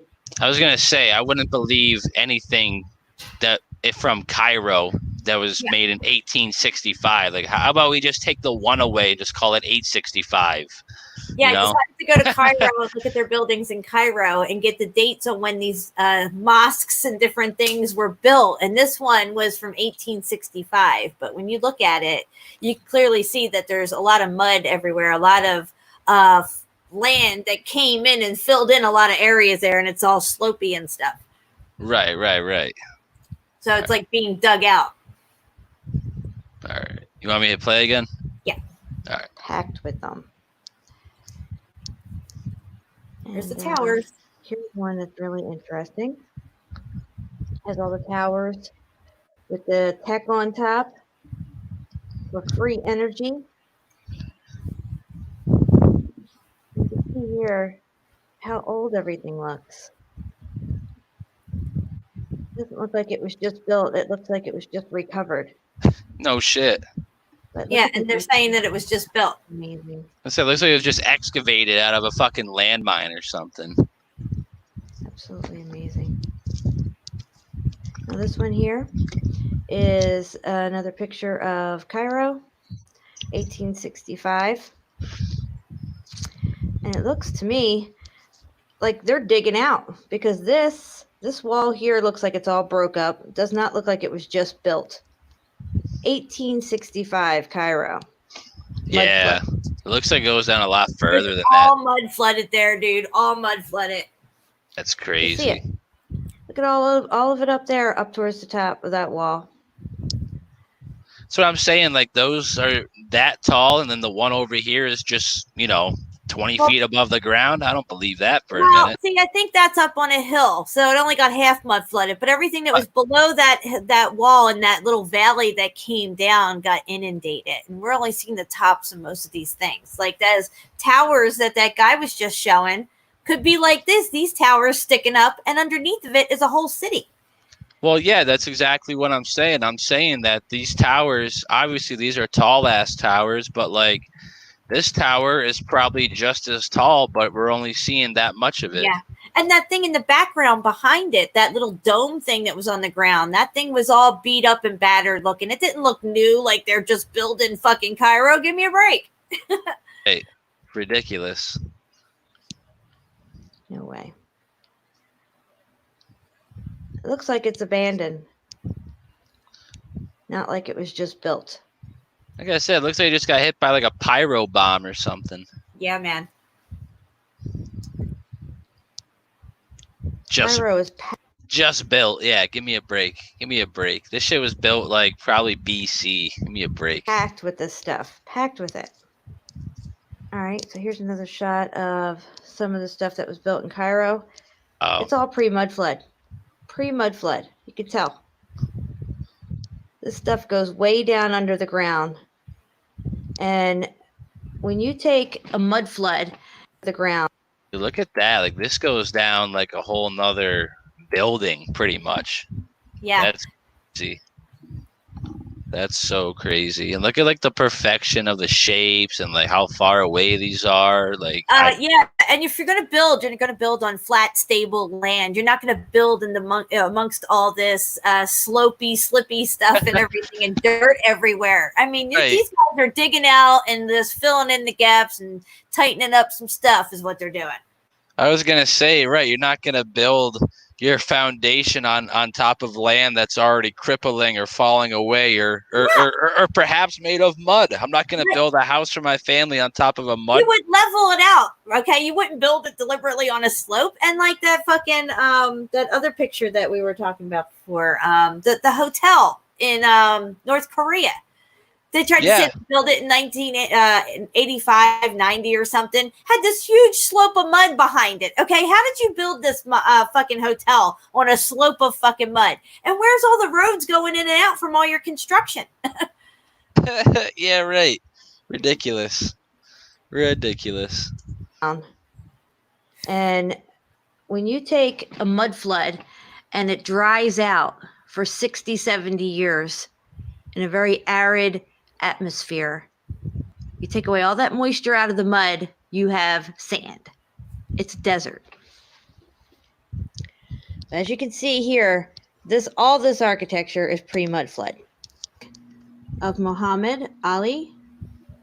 And it's in Egypt. I just showed you in the other pictures. But here is a very interesting aspect to all this.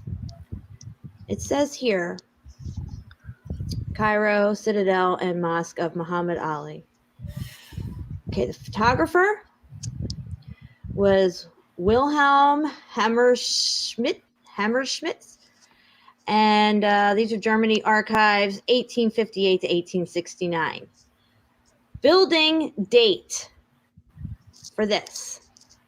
Building date, 1830 to 1848.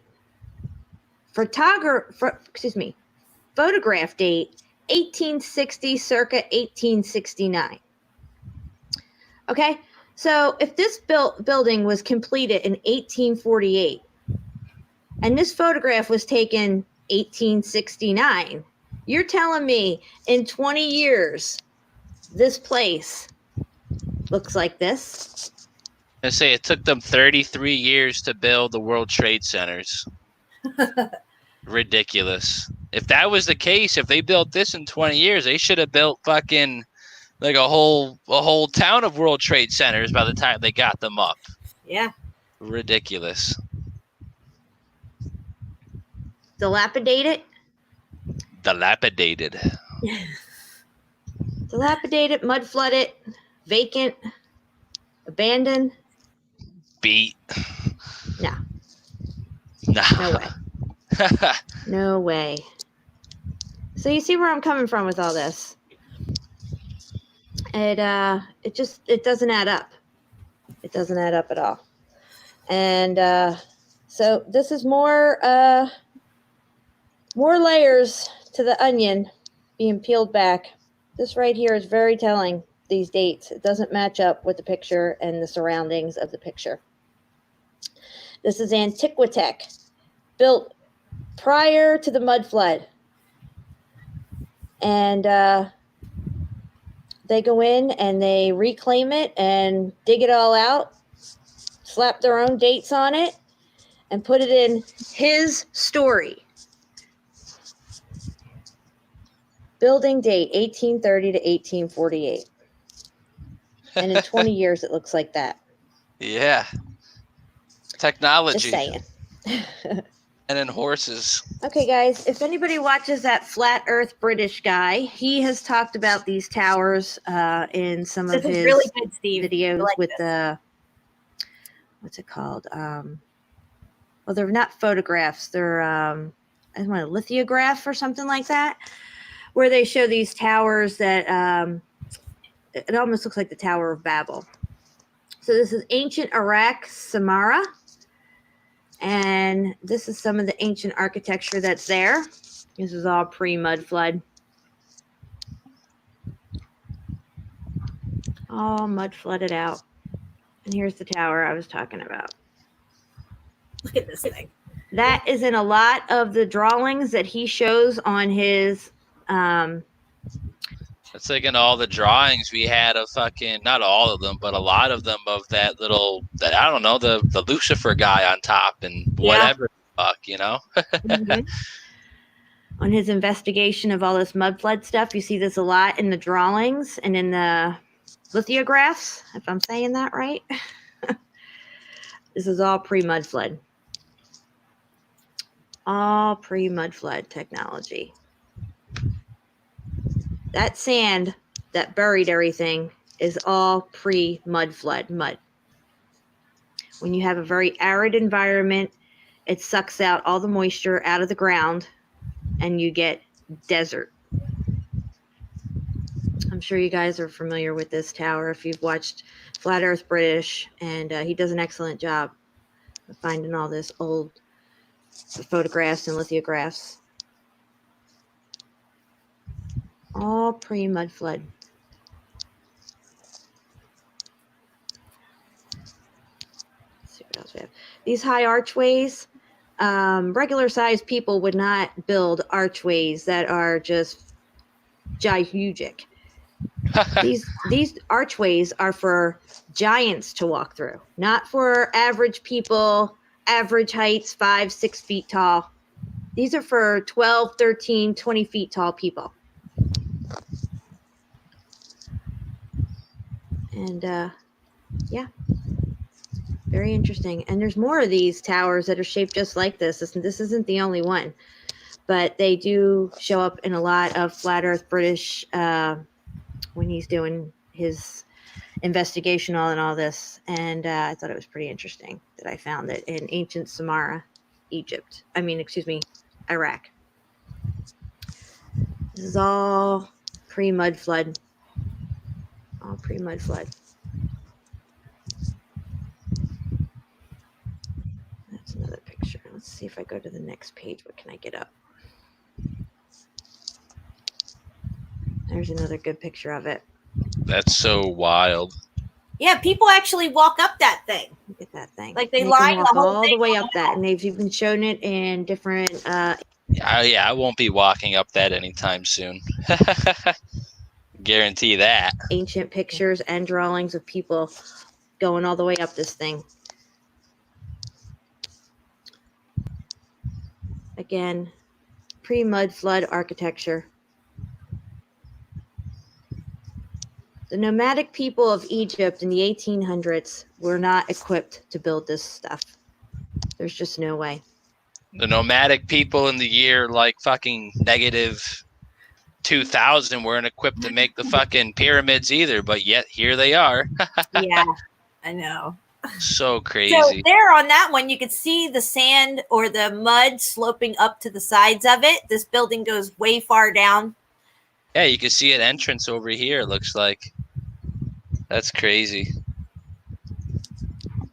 Here you can see how the sand, or should I say mud, has, lapped up against the walls of this place. They look like they've done some digging out to try to recover it. Wow. That is not just desert sand.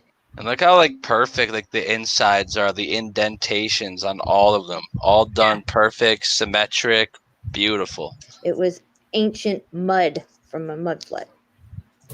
Most likely within the last 500 years. No doubt there. Wow. That's so crazy. Tell it's mud. You could just tell the texture and the look. Egypt was always a desert. They would not have built these. Right, unless it just rained for 20 years or something. This is what I'm saying. What do people just come in here and die or something? That's where they just lay for the rest of their lives? Your little head, your shoulders, you just sit there. That's crazy. Amazing architectures on a desert landscape. Just no way. Something was in those niches. A lot of them are very. They don't want us to really see what was there. Could have been some sort of antiquitech, or it just seems like they have scouts that go in prior to people coming in and settling these areas and taking out. And there used to be photos floating around. I think Flat Earth British might have showed some of what looked like small people our size taking out wagon fulls of extra large furniture and stuff. And people were trying to surmise, what are these people doing with this stuff in their jack wagons? With these, behind them with their jack wagons, having these large ass chairs and hammers and stuff. Yeah, it's crazy. I'm assuming that do you see my cursor on the screen? Yeah. That's probably what a human looked like looking at whatever this was. Yeah. It's just crazy. Ornate. What's the use of all this ornate architecture in the middle of the desert? Sweltering heat in the desert, trying to build these monumental architectures. It just doesn't make sense. It doesn't add up. again with the high archways. That's a person. There's a person standing right there. You can see how large this archway is.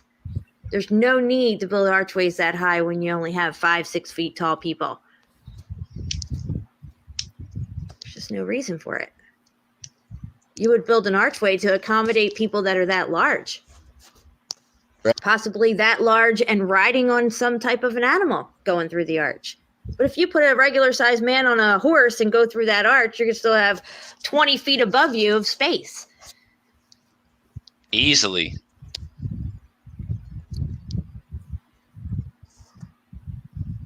Who knows what they did here in ancient times?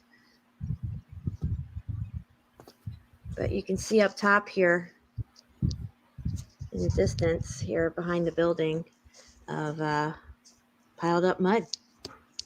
Ancient mud flood. Again, here inside the building, like I said, it's very ornate. What's the reason for all this? And it probably goes way down below that ground level there. That's all mud flood. Wow, look at the texture on that wall. Mm-hmm. Here's another shot of Cairo. It's hard for me to zoom in on some of this stuff. But you can see there's piles of dirt. See the piles piled up here? They've been excavating, digging out. Yeah, wow. You can imagine what they find underneath all this mud. Another high archway. Amazing architecture there. And this is the type of architecture that the Tartarians use with these bricks. Holy They mackerel. were master brick masons, and you can see it in all their architecture. And they just like perfectly like go like in that symmetry, in that like, you know, that circular motion. It's probably so smooth there too. Yeah. That's crazy. Sure, around the world. This whole topic of mud flood and the timeline is absolutely fascinating to me. Here's another extremely large doorway with people in it. There's just no need. There's no need. I could see if that went halfway up, cut that doorway in half, that would be more believable. But it seems like giants, these things were made for giants. Giants created these structures, and they put in the type of doorways that would accommodate giants.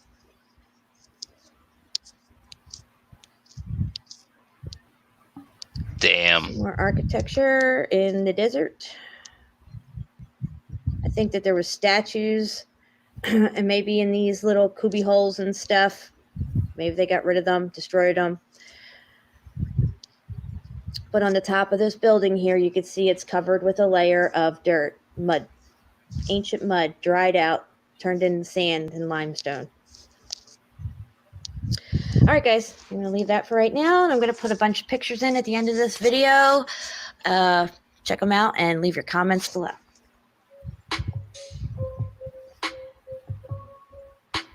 It's ridiculous. I know, dude. I know.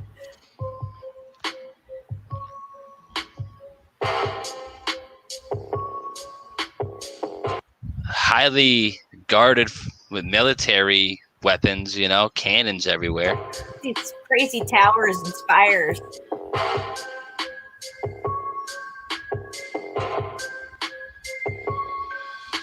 Look at this thing.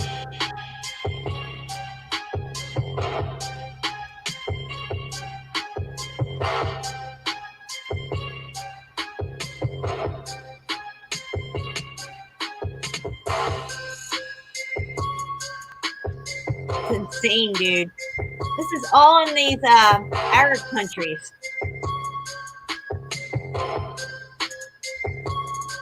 Some antiquitech there.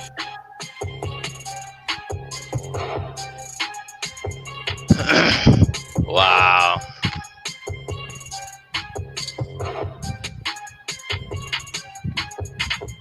Look at this motherfucker. Yeah. Like I said, like with every like ancient, whatever you want to call it around the world, it's always guarded by the military. or a military. Mm-hmm. I mean, look at this thing. It's just out in the middle of nowhere. That's crazy. It's like in that show I was talking about, that Avatar: The Last Airbender, like in the middle of like a fucking desert. This is all they find, right? And they climb up and they go in the top hatch and go down like a couple story levels, and it was the world's biggest and oldest library. See, You know, all it underground. Yeah. was like, yeah, it was like 4 stories underground. It was so crazy, and no one knew about it except for this one professor who's been trying to find it his whole life. But it was crazy.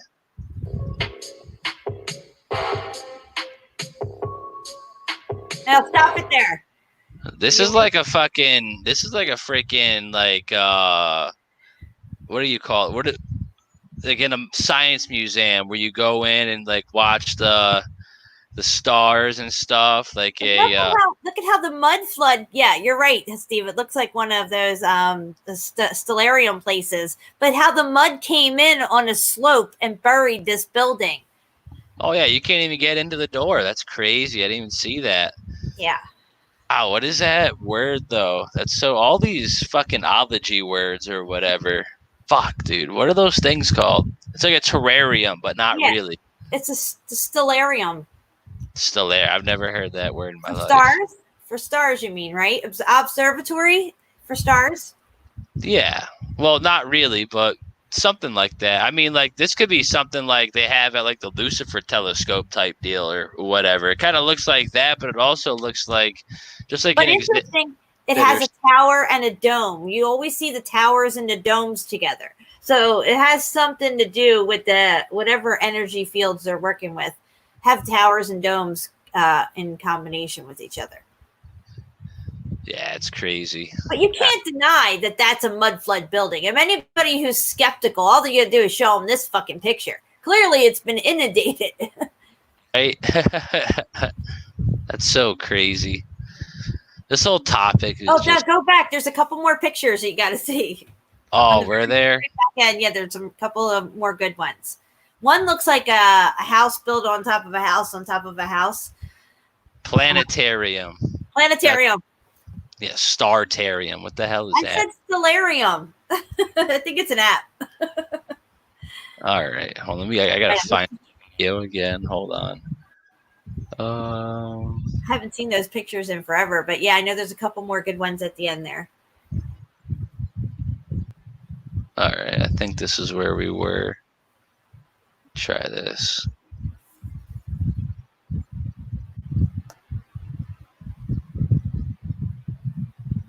You see that? Yeah.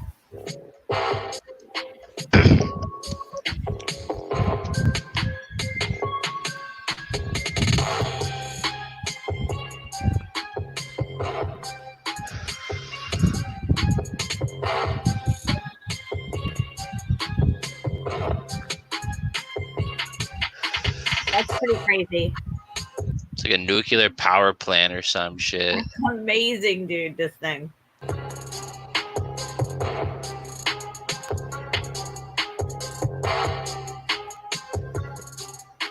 All right. That was it. Wow, that's still crazy, though. Yeah, I made that about a year and a half ago. I don't even know how many views it had on it, but I might have to repost it and share it again. It's been a while. 472 views. 400, and it was January 24th, 2019. I made it. Wow, that's crazy. Good stuff. And like all of this stuff, to me, it really just shouts ancient architect too. Like the same people who built shit like this in Greece and Mayan, whatever, or whatever the hell this is. I'm pretty sure the people that built that, built places like this. Absolutely. Or like this. Or like this, maybe not those little dinky buildings, but like, some of the bigger ass ones like this, giant ass stuff. All this proves to us is that his story is nothing but a bunch of bullshit. Muffed up. And these rocks right here, water, like it's so tight that paper and water can't get through, just like the giant water tower structures we were just looking at or whatever. That's just crazy. We'll have to check out aqueducts and aquifers next, because there's a lot of really good stuff to see there. When they were building a lot of these cities like Philadelphia and Chicago and all this stuff like that, they just used the ancient cisterns and aquifers and stuff like this, the aqueducts that were already in place. It was just all repurposed. Oh yeah, and the funny thing is, like, here, let me get images up again. This is just Symphony Hall where like meetings and orchestra shit play in my neck of the woods. And then this is in ancient Greece. You know what I'm saying? Like, if you're telling me those aren't one and the same, I don't know what to tell you. Like, what is this? Ridiculous. Absolutely ridiculous. Even like the shit in Rome, the ancient Roman architecture, like, what do you think these like archways were built for? So crazy, and people don't see that. And like, even like the, what is it, the whatever this is here, the Colosseum, you go in there and you're looking into the ground down, like it's further down than it is.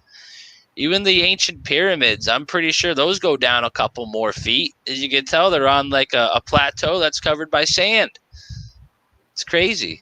Yeah, and if you go down to like South Africa and look at St. Petersburg and stuff like that in South Africa, and when their towns were established in cities, and look at the architecture down there, even in South Africa, you're going to find all the same type of architecture here as in you'll see there, and it's all built in the 1800s.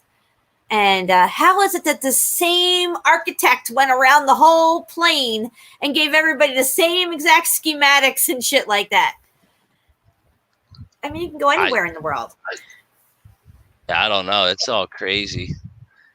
Vatican architecture, because the Vatican is, I don't know if it's a mud flood city. Maybe it's one of the places that didn't get hit with a flood. But all the architect in the Vatican in Rome, the giant doorways, obelisks, this, that, and the other thing. Everything you would want if you were some fucking, pagan lowercase g god who was like 17 feet tall or something.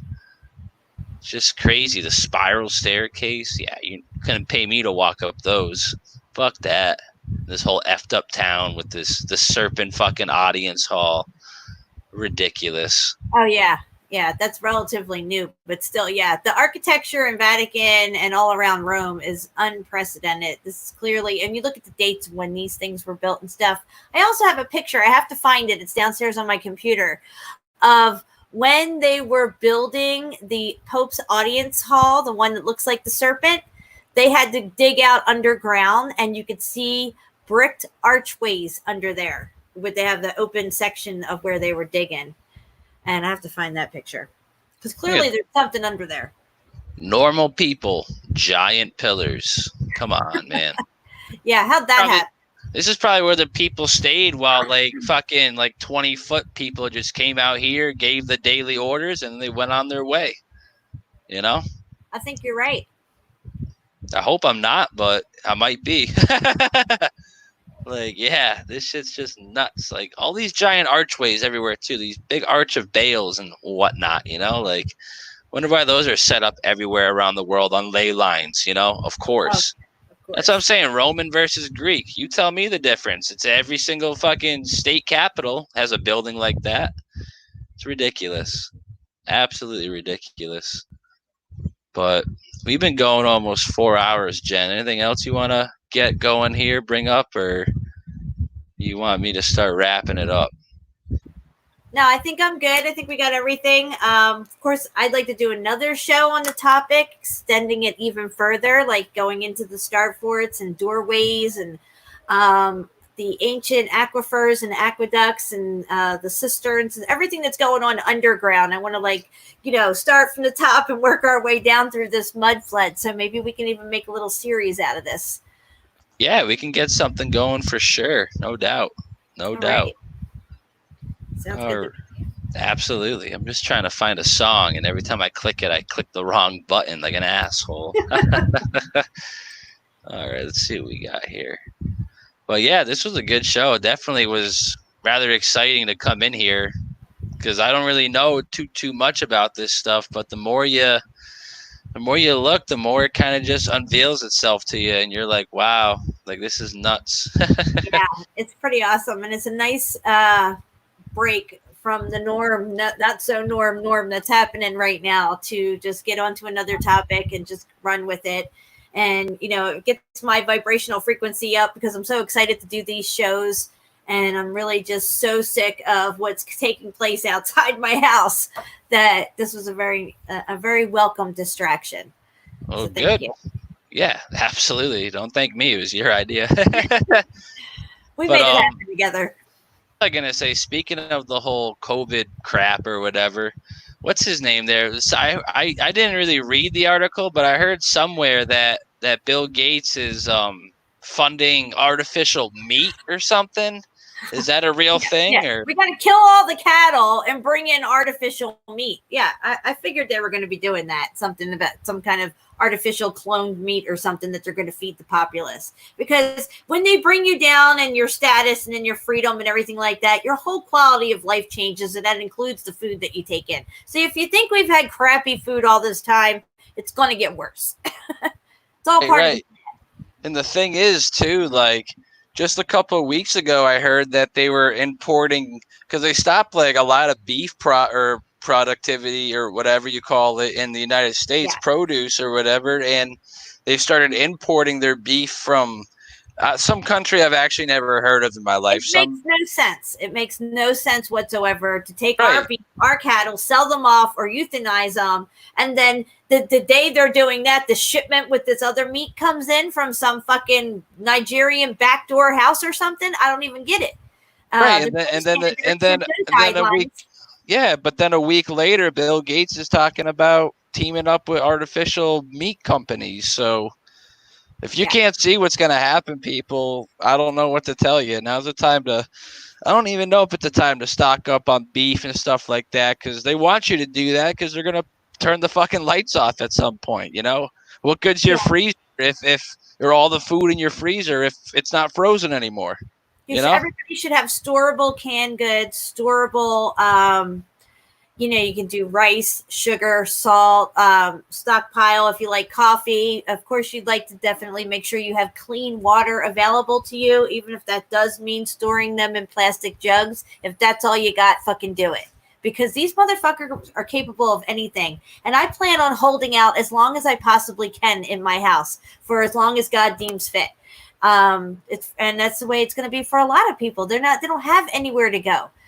This is it. This is the last stand. And are you prepared to stand your ground, and how long can you sustain?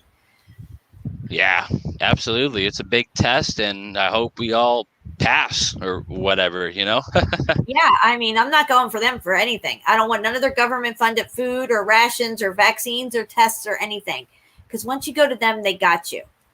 So stock up on medicines, stock up on toiletries, stock up on types of things that you don't normally think of, but they're there when you need them, those types of things.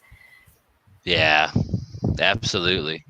But all right, I'm ready to get on out of here. Jen, anything else you want to add? No, I'm good. I just thank you. I had a great time, and I'm looking forward to the next show. Cool. Yeah, absolutely. No problem. Everyone in the chat, thanks for coming. Please like, share, and subscribe. Subscribe to Jen, True Seeker 69 if you haven't already. But I think we're going to wrap this up. It was good, everyone in the chat. I saw a couple comments throughout the night, but I was kind of busy. So sorry I didn't get too much chat interaction, but it is what it is. You guys have a good night. God bless. And we are out of here. Love you guys.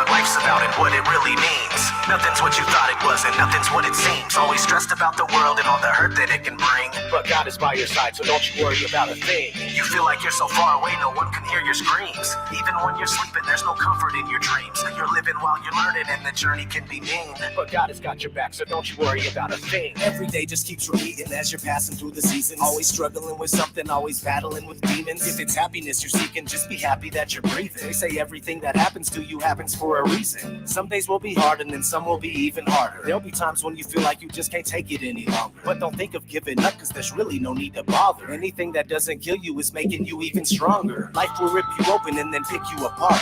You wish you could have known that's how it is from the start. But when you feel like you're alone and things get bitter and dark, just remember that you're a soldier. There's no fear in your heart. You're able and you're capable. Your strength is unmistakable. Your faith is so unshakable. The pain's made you unbreakable. Any situation that you're facing, you can make it through. God planned it to be that way the day that he created you. You're wondering what life's about and what it really means. Nothing's what you thought it was and nothing's what it seems. Always stressed about the world and all the hurt that it can bring. But God is by your side, so don't you worry about a thing. You feel like you're so far away, no one can hear your screams. Even when you're sleeping, there's no comfort in your dreams. You're living while you're learning and the journey can be mean. But God has got your back, so don't you worry about a thing. If you